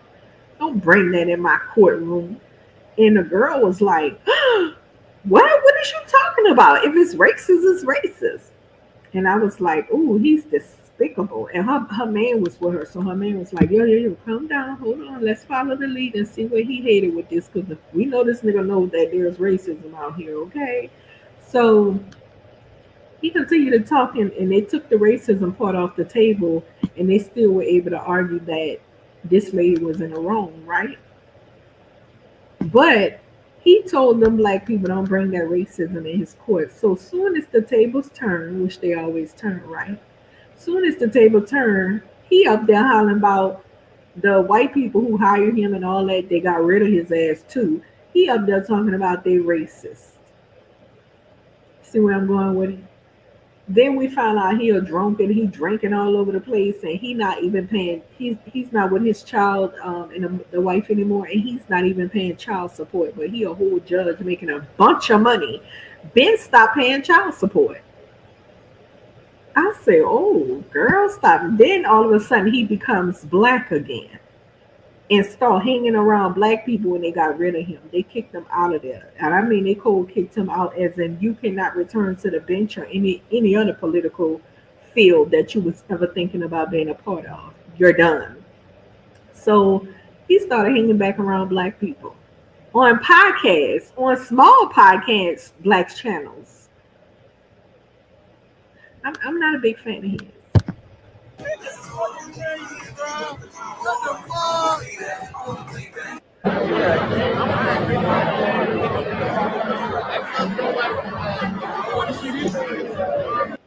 You got the receipts. Hold them mother suckers accountable. Show all delete. Yeah, that's right. Jamal. Yeah. You got the receipts. Hold. Show all delete. Okay, so we get the basically Jamal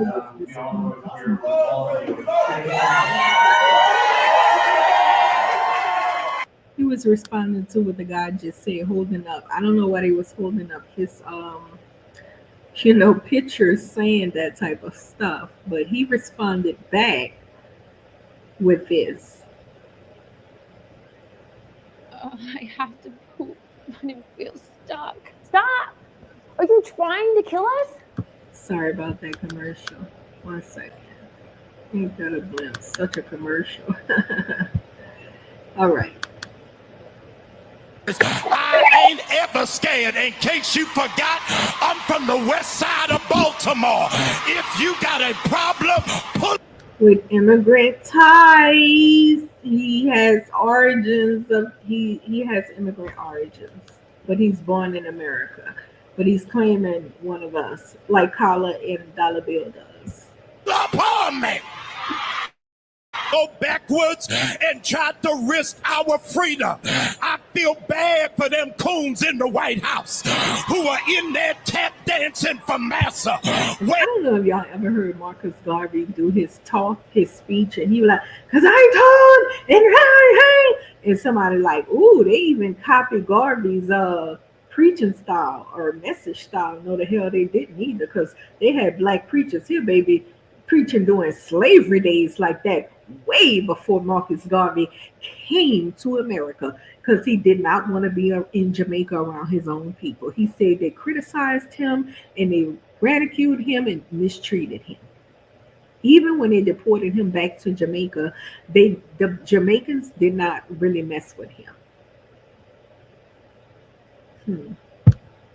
And bow tie shinning and grinding, laughing like nothing is funny. Get out of there, Negro, and stand with your people. So that. Well, hold on.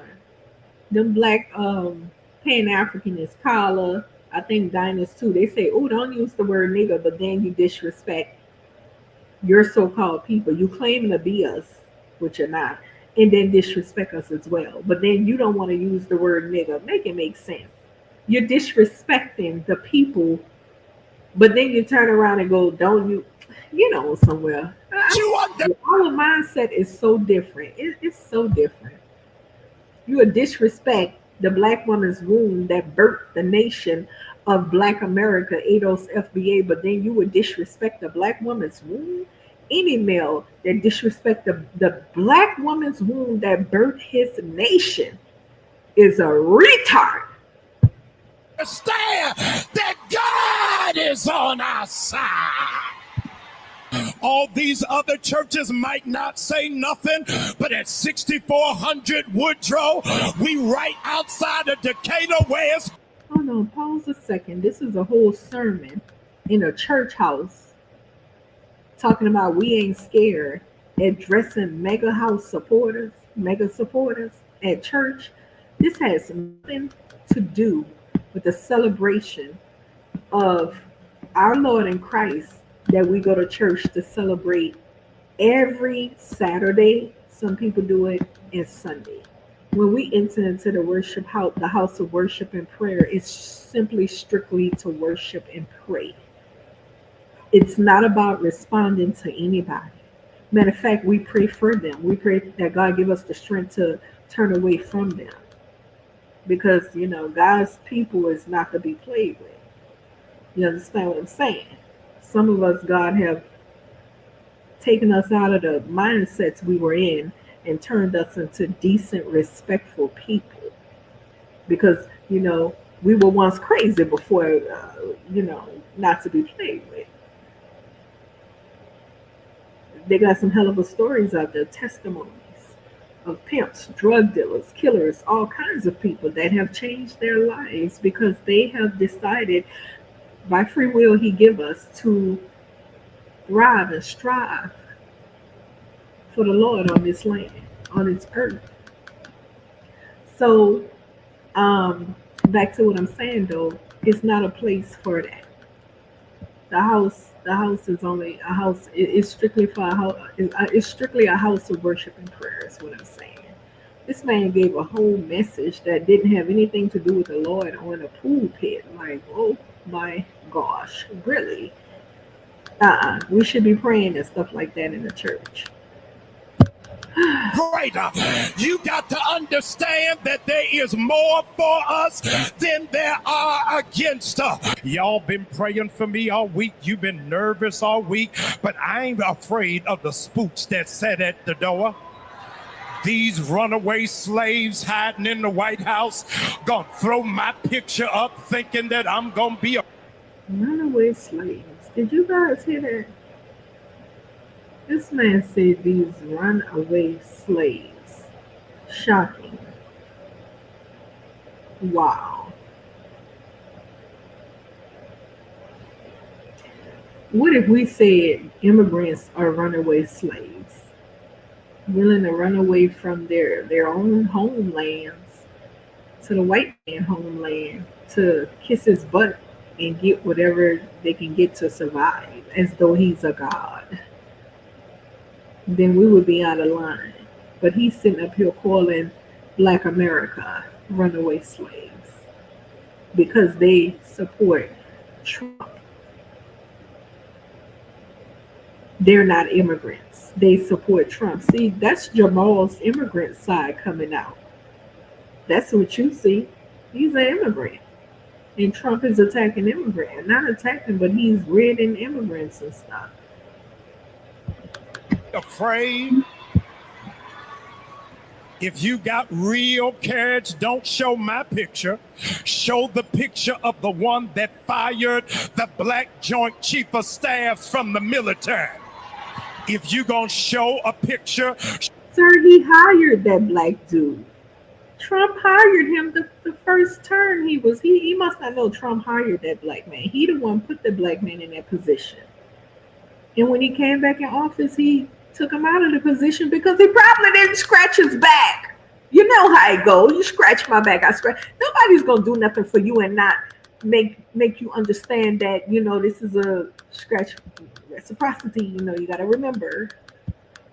Show a picture. What I would have did if I was in the White House and I put you in the highest position as a black man at that, and I put you in the highest position, and then when they voted me out and all that shit, you didn't want to have nothing to do with me. You wasn't giving me no briefings or nothing, no kind of info or nothing like that. When I get back in there, what you think I'm gonna do? What you think I'm gonna do? I'm gonna read you out of the position. Picture of the CEO of Target, Walmart, McDonald's, and Amazon that does not recognize black dollars or black business. If you gonna put up a picture of the state. Recognize black dollar or black businesses.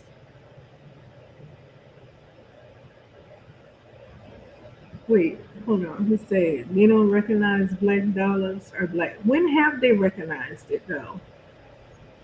I'm kind of confused. They never did recognize it because we wouldn't be treated the way we treated when we go in these stores and shit followed and all that. Anything that has to do with a black American, anything that we want to steal or we want to commit a fraud or some shit like that. Like what? Legislators in Florida that see, when the Democrats was in office, it was the same shit. Like, were they respecting our black dollars and the Trump administration don't? Is that what he's saying? Because I'm kind of confused. Like, the Democrats wasn't respecting shit about black America. Really, they took them for a big fucking joke, to be honest with you. And I'm not a voter. I don't participate in voting at all, but I can see the game. And all of them are liars. They're going to say what they need to say to get in office and stuff. It's about what they do when they do get into office. Obama lied too. But it's about what he did when he was in office. And it wasn't shit for black Americans that he did. Nor the Bidens or anything like that. So I'm not quite following what he's saying. I don't think the Democratic Party had any respect or pushed anything where black American dollars were respected, just as right now we don't know what Trump's gonna do. So hey, abandoning black books. If you gonna put up a picture, put up the picture of the one who is stealing classified information from the IRS and Social Security. If you gonna put up a picture of those that don't want your mama to pay $35 for insulin and your child to pay $35 for inhaler. If you gonna put up a picture of those that are jailing children and separating families. So that is truly the immigrant in him speaking, because this man is trying to get illegals out of his country, and I don't blame him. It's very dangerous to have a whole lot of people roaming the streets of America and they don't know who they are. They can't account for who they are or anything like that. It's very dangerous, right? And so he even just signed some type of some type of I ain't gonna say it's a law, but he signed something where they given illegal immigrants a certain amount of time to sign up on this form online to specify who they are. If they don't and they get caught in America, it's a crime. So they will be punished as though they committed a real offensive crime because he's trying to pull out a lot of illegal immigrants. Okay, he did not say he's getting rid of all immigrants. He said he's getting rid of a lot of illegal immigrants. He's stopping that childbirth thing where people just come here and have children and all that stuff. And he's cleaning up his country. Of course, he's a white man. Of course, he's gonna be about his brotherhood. Um, and cleaning up the country is about his brotherhood. That's making his people very happy and proud of him. He's showing the respect to indigenous people who were here first and the black Americans that they brought in to build this country. But the other immigrants he are dealing with, as in we're getting rid of a lot of immigrants that don't contribute to the country excelling. So if you need welfare and all that, you gotta go. But if you have a degree, I heard him say if you have a degree, yeah, you possibly can stay and contribute to to the country. So it's not everybody. It's people with criminal lists. That ain't nothing wrong with what he's doing. He's cleaning up his country. Okay, but Jamal here is an immigrant, and he don't see it to be a nice thing. He feels that it's a country for immigrants. Immigrants built the country, which is a lie. Way before immigrants came here, the country was excelling and smooth and great and awesome. Immigrants came here and built the fucking country. Cut it out.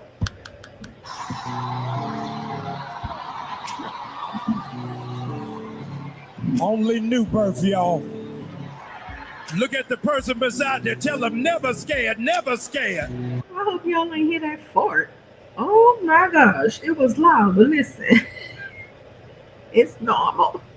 But listen, immigrants were cheap labor. If they want to think that they came and built America based on being America's cheap labor, then hey, have at it.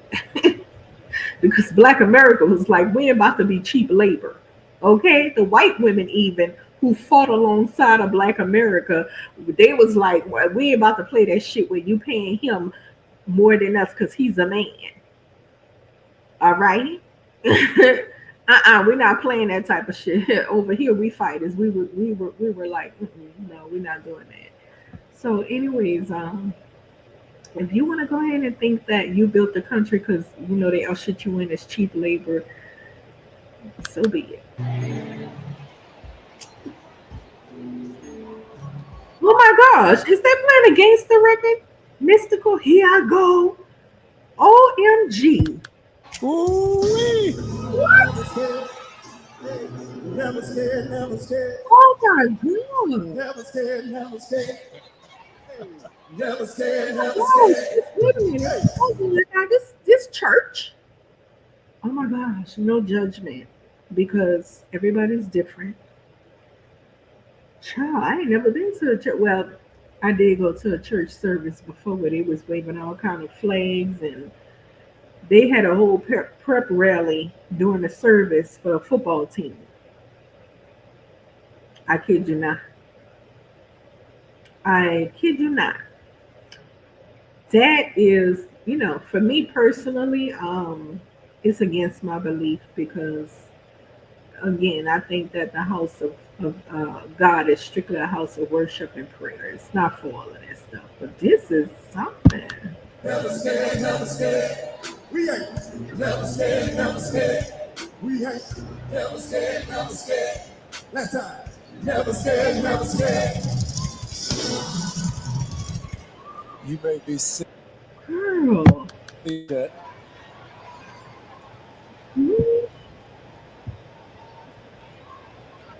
Knowing that they're trying to scale everything back. How are you walking knowing that they're trying to take $19 billion worth of scholarships from HBCUs? How in the world are you able to walk when it is that they took Joy Reid off of MSNBC, the most Oh, we need them scholarships. We can't learn nothing without the scholarships, though. What are we gonna watch on TV if it ain't Joy? fearless black woman on television? How are you able to walk? They don't understand we ain't regular smuggler. He anoints my head with oil. God help me in here. Some of y'all can't shout because you ain't got an anointing. What's keeping me alive ain't the Democratic Party or the NAACP or the Urban League. It's because I am anointed from the top of my head to the soul. Now he said what's keeping him alive don't have nothing to do with the NAAC, ACPP, or none of that. But he up there complaining about them taking Joy off TV and taking money from HBCUs and a whole bunch of other stuff. If it doesn't affect you, why even speak on it?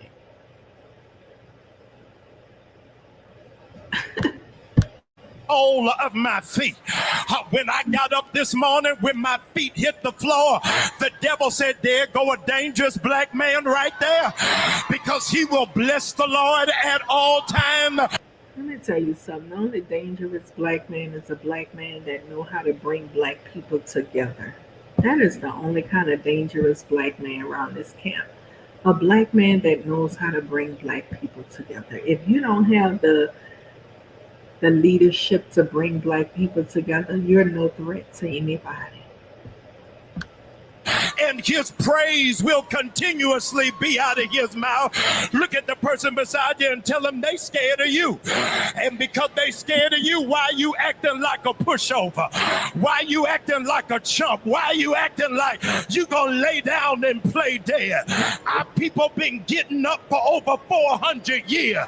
If they couldn't break us before, they can't break us now.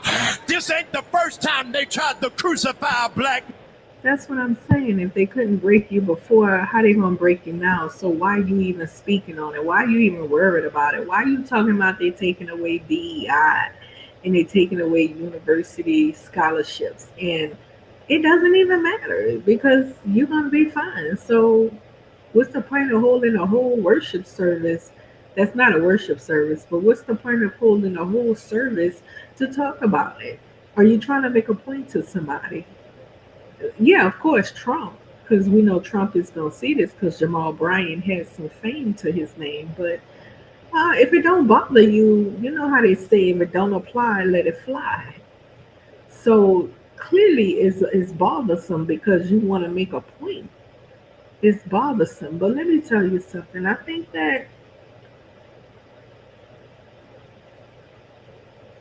silence is best. I think that's a good thing, not to always respond. Man, they hung him high. They stretched him wide. He hung his head and then he died. Come on, church.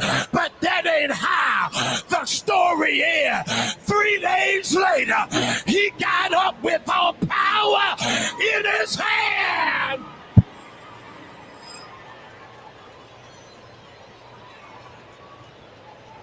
You are. I'll tell you a funny thing real quick. This is hella funny. Every Black History Month, okay, first of all, you go to a church and they have white people that go to the church, right? Every Black History Month, I knew of a guy who was married to a white woman. Every Black History Month, the white people don't show up to church the whole month. And I'm like, what the heck? They don't come to church on Black History Month. Even the black guy who me and my son and his white wife, we used to always sit by every Sunday. Even his wife never came to church on Black History Month. I was like, what? I kid you not. They do not go to church. If they go to a black church, they will not show up during Black History Month. I do not know why. You would have to ask them why. Anointed for this. Be seated. I'm begging you, please. Would you be seated? Hallelujah. I need somebody to lay hands on yourself and say, I am anointed for this. Jobs or their contracts. Yea, though we walk through the valley of the shadow of death. On Friday, I don't know whether you were aware of it, but on Friday, they deleted all police records. So whatever police were found guilty of doing something that was not in alignment, they've got a new lease. I didn't know that, but I did know he was making it where he giving them full immunity. And their past records will no longer show. Yeah. That's his brotherhood. Though I white, right? We do expect that, right? Because you would be foolish not to expect the white man to be white, even if he's smiling in your face. I mean, if you birthed in America, you is a big foolish person if you think that the white man is not going to benefit the white man. Do you get what I'm saying? That would be foolish. Walk through the valley of the shadow of death. Companies are being pressured not to give an opportunity for people who have melanin like you and I.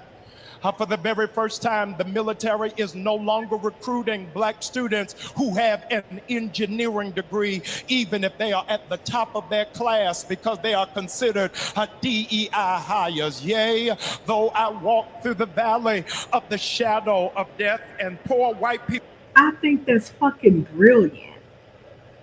Hell yeah, that's brilliant.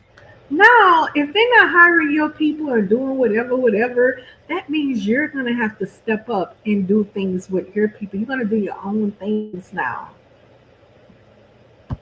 People don't even understand. You think it's on us, but it's more y'all on welfare, more y'all on food stamps, more y'all on Medicaid. Y'all better walk in line with us. Yea, though I walk through the valley of the shadow of death, I will fear no evil. But not only am I anointed, what gives me the comportment to be able to fear no evil? What's able to help me to get through it is understanding that the valley is always between two mountains. I think I lost you. I said the valley is just between two mountains. If you're level. Teachers, don't be afraid to teach Black history.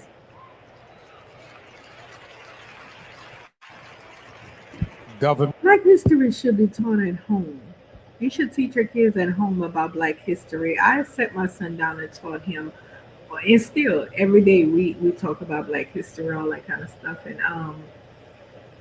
yeah, it should be something should be taught at home. Period. Workers, don't be afraid to start your life over again. Right. Creatives, don't be afraid to start your business. It's a new time for everybody, not just immigrants. They have a bunch of people being laid off. Trump went through there and he snatched all the people, millions who were scamming and being fraudulent. They're not getting no more millions and shit. A lot of people was laid off because they had hired people with these fake job titles and all that kind of stuff. Just all kinds of stuff. So a lot of people, things have changed for a lot of people, not just the immigrants who have to leave the country, but for the people that's in the country. I mean, he went through and cleared up a lot of stuff. You know, it's a new time for everybody.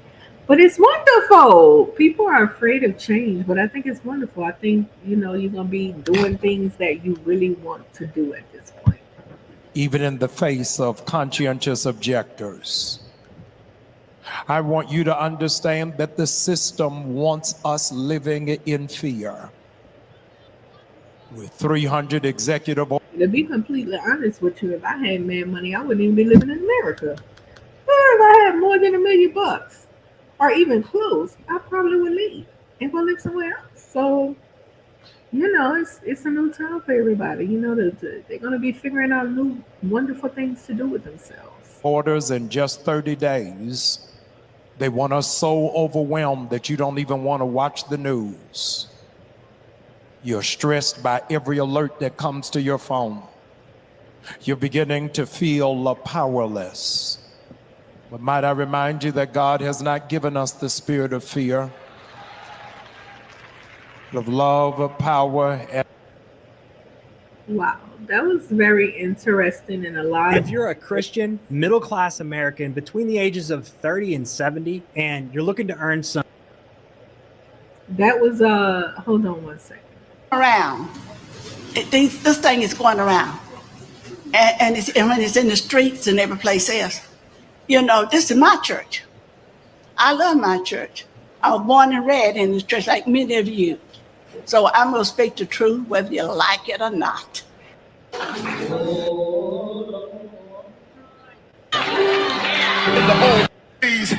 I'm going to show you what the old salvation package. They'll tell him what to do, mother. In your seal house. Okay, so I think we were talking about the Trump thing. It said viral church mothers captivating the captive. I thought it was something to do with Trump. So, anyways, let me go back into my of the screen. Women have to go to men. And remember, there was a study. By the way, I want to introduce you guys to this brother before I wrap up this this session right here. I want to introduce you to this brother here. His name is can you guys see his screen? Let me see if you can see.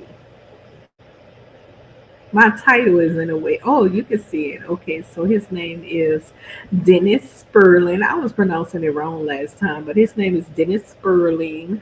He's a foundational Black American brother. He is not of any immigrant origin, so he's not like Colin Dollar Bill that misinterpret. They have different mindsets from us. I spoke about this yesterday on the platform that our mindset are different. Black immigrants and Black Americans have different mindset. We have different outlooks on history and racial discrimination and how to react to it and stuff like that. We're different people. We still can be different, but also come together in times of need to stand together. Do you understand what I'm saying? Nobody wants you to come to America and lose your culture. I think that would be crazy. Having different cultures is a wonderful thing. Good cultures. That's a wonderful, beautiful thing. I like Mexican food. I like different kinds of food. You know what I mean? And different kinds of culture. People display their culture, whatever.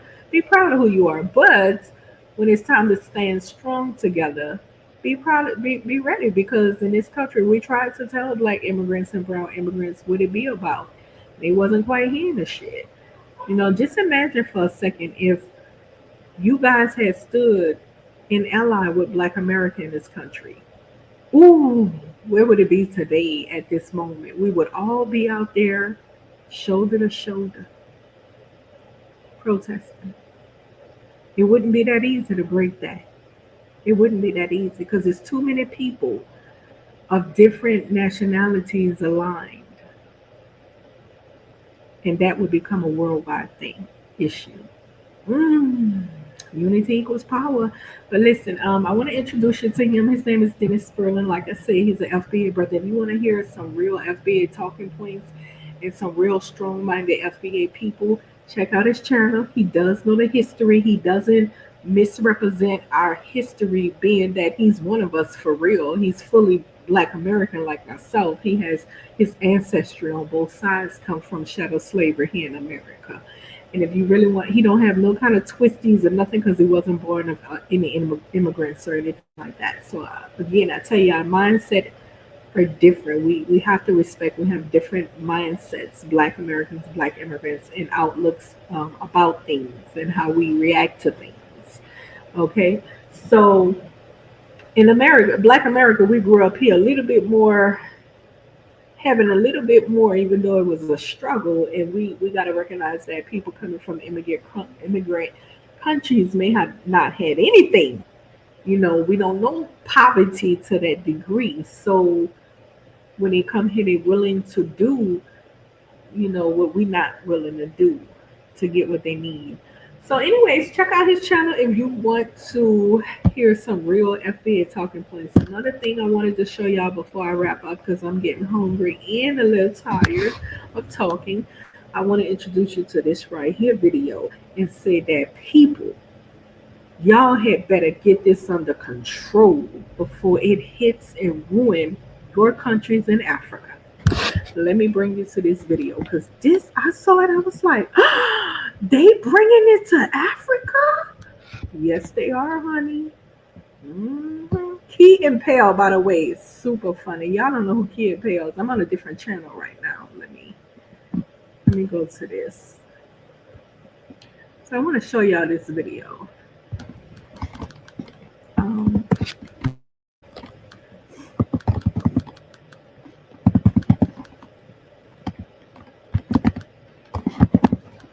Getting how to spell my.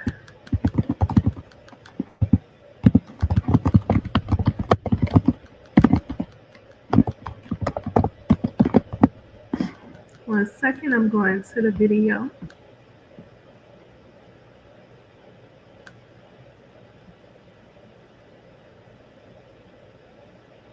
Do y'all know about this?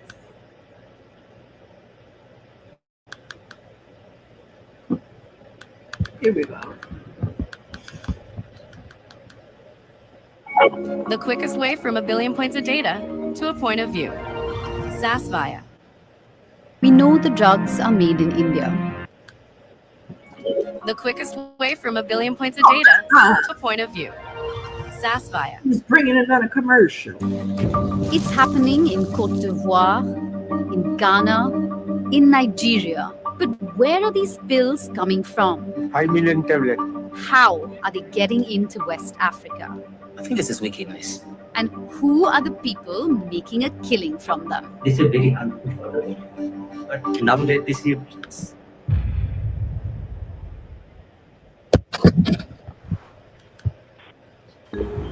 Did you people know that India is bringing heroin to your countries and fentanyl? You don't want fentanyl because if that hit the country, it's a wrap. You see what it's doing to America and Canada and stuff like that.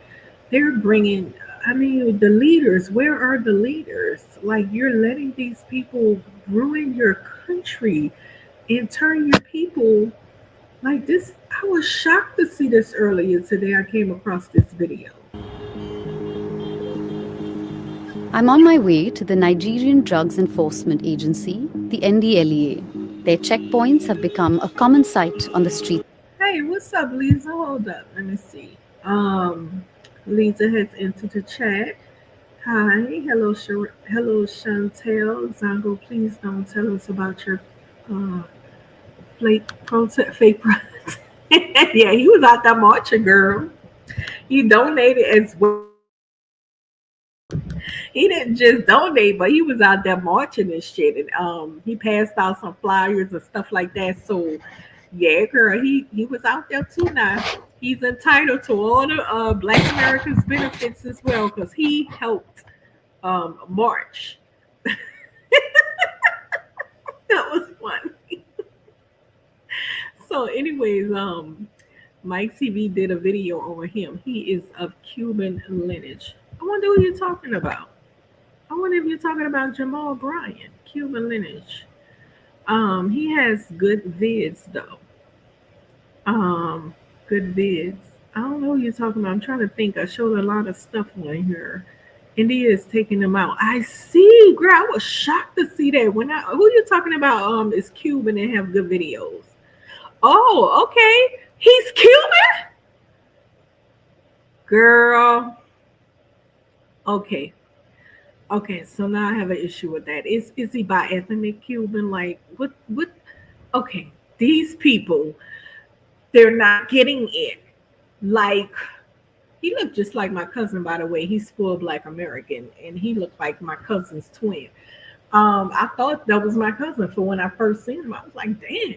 But girl, I state that they got Cubans that flooded. I ain't gonna say flooded, but that came to New Orleans when I was growing up. A lot of Cubans, but they assimilated with us, and we didn't even. You can't even tell when you talking to them unless you and their family and you hear them speaking that stuff.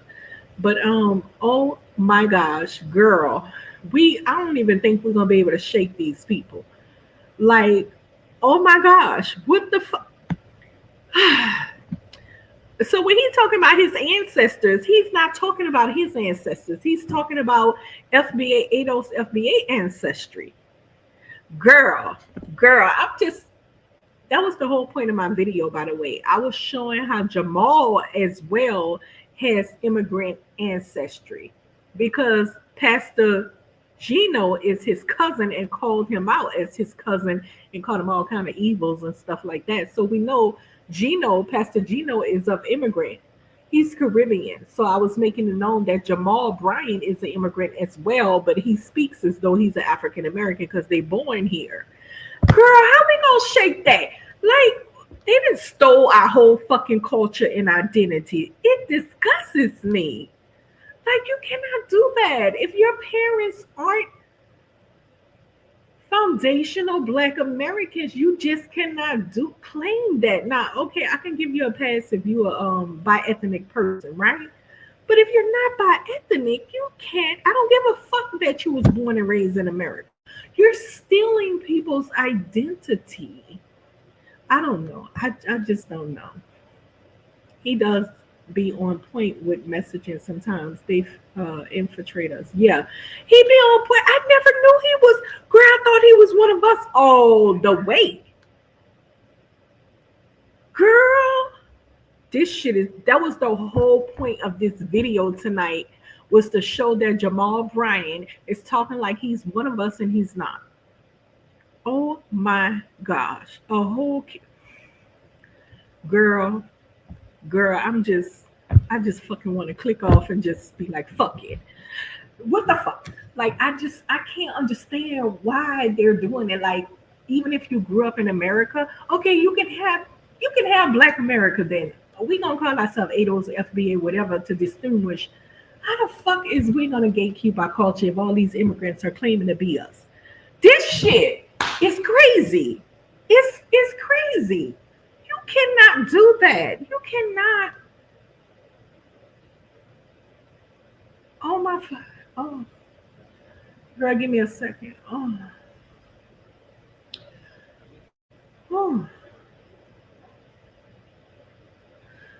It's just so sad. It's really sad. It really is. But back to I don't even know what to think now because I was just fooled like a motherfucker bamboozled. Like, what if he thinking he was one of us all the way? Girl, like, I don't think we're gonna be able to shake him. We won't be able to shake him, Lisa. Girl, they got a whole channel. They got whole channels. I remember I had started a Water God channel. Girl, they immigrants and they call themselves FBA. And at first I thought they were joking, but they were not joking. And they had a girl called and she was like, I'm Trinidadian and Jamaican, and we gotta stop this because she was talking like she Black American. And I'm like, what the fuck is going on here? Am I missing something? Like, what? Girl, they have completely stole our identity, including our ancestry line. Like, I just don't see it happen. They laughing like a motherfucker. They got us, Lisa. We all wrapped up. I don't think we can untangle them at this point. Like, I typed up. I'm gonna show you this right quick. I typed up earlier. I was like, I want to know if a lot of these people are immigrants. So I looked at Tiger Woods. I looked at his dad, Roland Martin. I said, Roland Martin always popping off. See what he is, Caribbean roots. I said, Wendy Williams, let me see what she is, because she be, something about her ain't American, like Black American, and sure enough, she has Caribbean heritage. Sure. Her parents were both born in the United States, but her family has Caribbean heritage. A British overseas territory in Caribbean, the Montserrat or something like that. Then, because I was looking up Pastor Gino Jennings and Jamal, and a lot of these people that speak on our behalf are immigrants. We cannot allow these people to represent us any longer because they're misrepresenting us. Pretending, that shit is just nuts. It's bonkers. It's like me going around saying I'm Jamaican. And talking about Jamaican ancestry like that's my ancestors. How is it easy to detect? Okay, wait, let me read back up. Right, we have to collectively contact Trump's people. But they do us so well, we can't even tell when it's crazy. See, white folks understand lineage and is fraudulent and dangerous for our folks very much. We all have to call out the domestic abuse and allegations. Yeah, we have to stop being quiet and get fearless. I totally agree because they are fucking our people over our ancestry and trying to claim things that we founded, invented, and established. This is nonsense. We have to stop being yeah. Now that we know it's easier to detect, we have power. We aren't using it. Yeah, I can tell. Yeah, girl, that's crazy. I mean, it's even when you question them and be like, "Do you have immigrant family or origin?" They deny the shit. No, I'm Black American, girl. Oh, anyways, girl. So back to this video right quick because I'm getting tired. Girl, this shit didn't disgust me when you said that Dennis is Cuban. Did you hear me up here talking about the brother is one of us?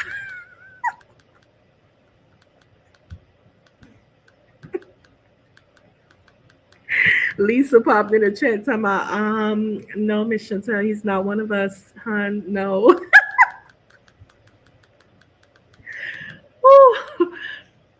Absolutely. And we'll get mad and the first thing they call us is ignorant. Yep. They have contributed nothing. Yep. Just want to steal like the white folks. Just want to steal and shit. Girl, that's why I heard you because Dennis be spitting fire. Right, right. I was like, that's a brother at heart right there.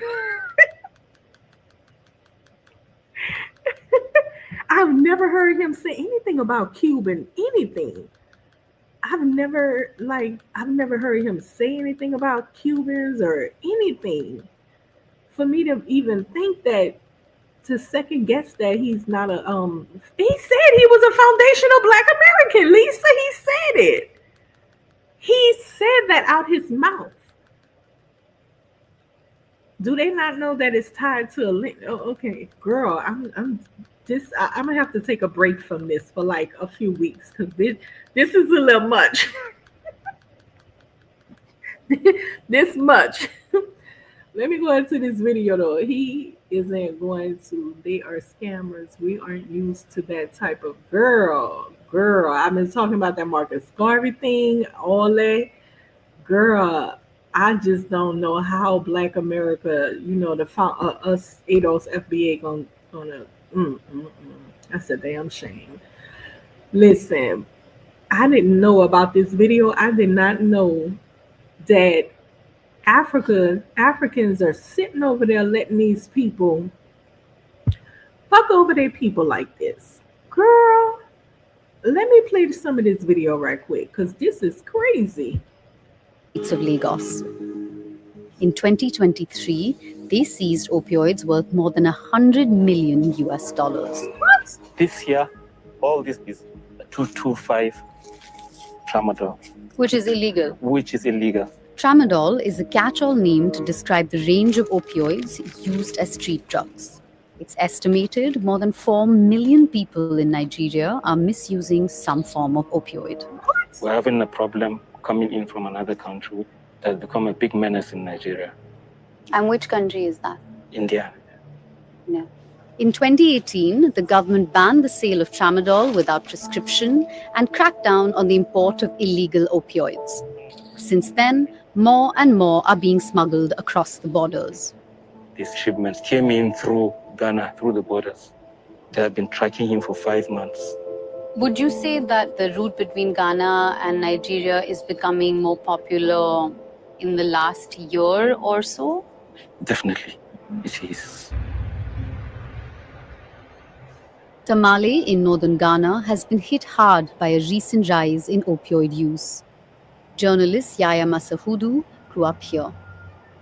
These drugs are destroying families, destroying young men and women with potential who otherwise would have been able to help in developing this country. It's got so bad, locals have set up their own task force to track down the opioid dealers. I'm Kate. And this is Chairman Jamal, Operation Leader. A tip-off has led them to one of the poorest neighborhoods in Tamale. They'll be raiding the place to see if they can get some of the drugs.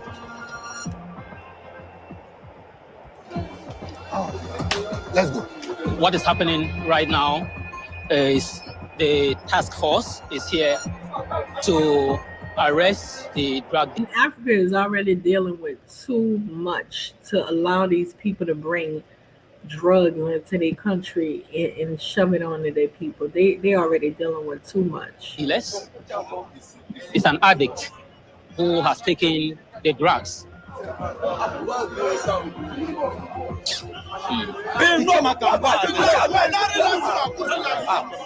This is what they found here with just one ring. This is what happens almost on a daily basis. You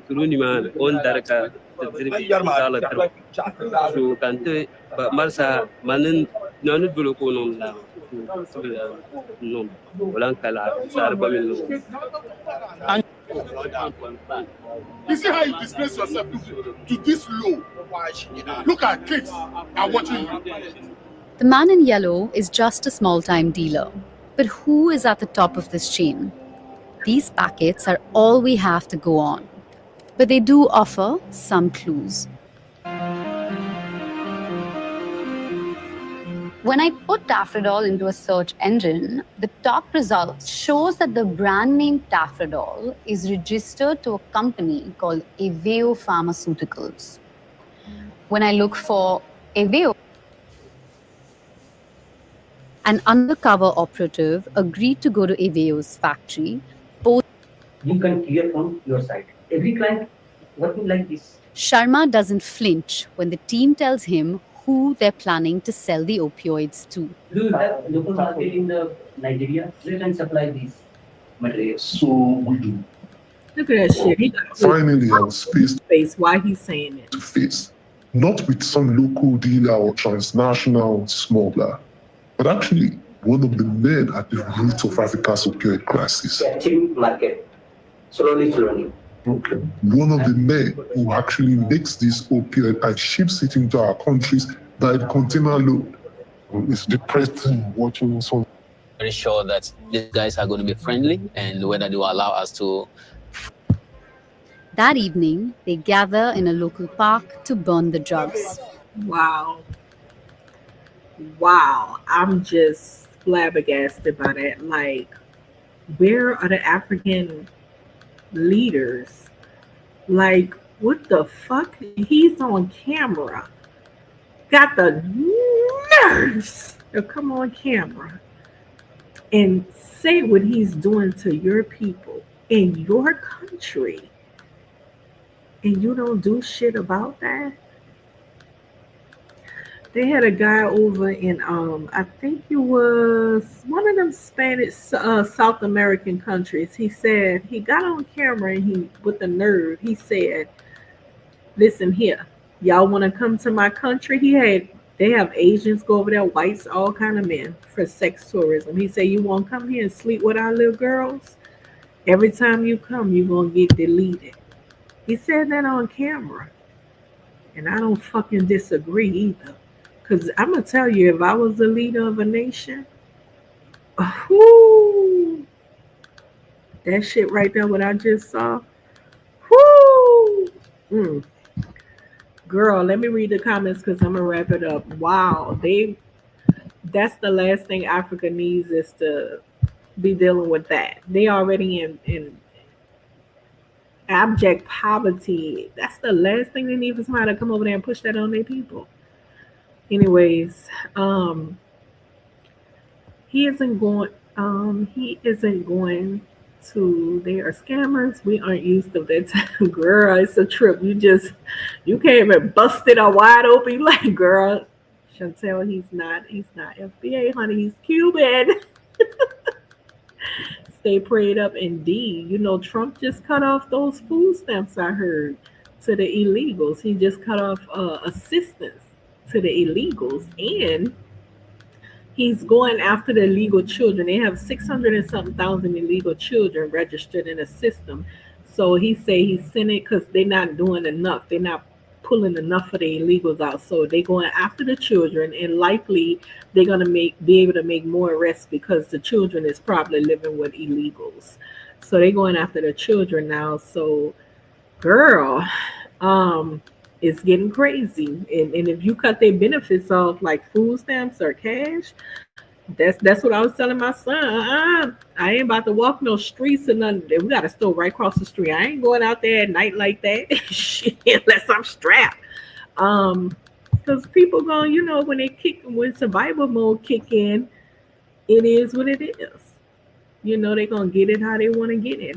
All right, so that's why we have to totally delineate from Africans. We have to get Trump to force them out of here. He doing his best. Trump like, listen, y'all got to get more of them out.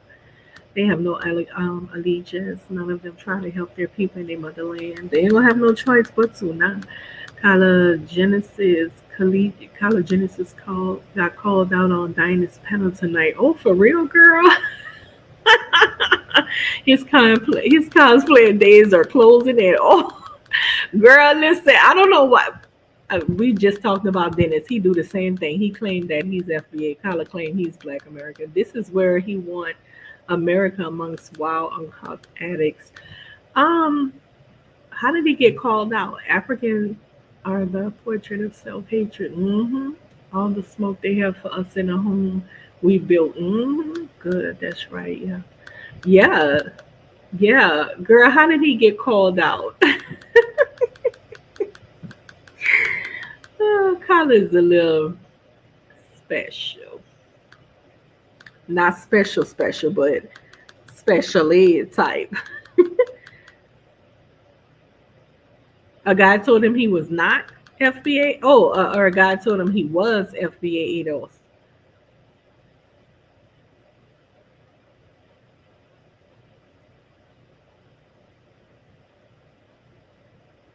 Because when you're talking about Africa, he don't even realize that he bounced over to a lot of he's anti-African too.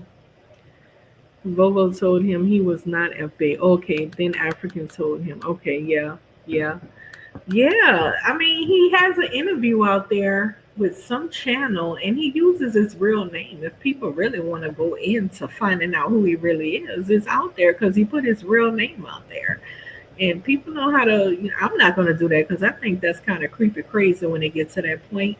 I'm not that desperate to know that he is of Barbadian, because the fact that he took down the video when I went to retrieve it, that tells me right there that he don't want nobody to know that he has Barbadian. He didn't want nobody to hear it. He took the video down.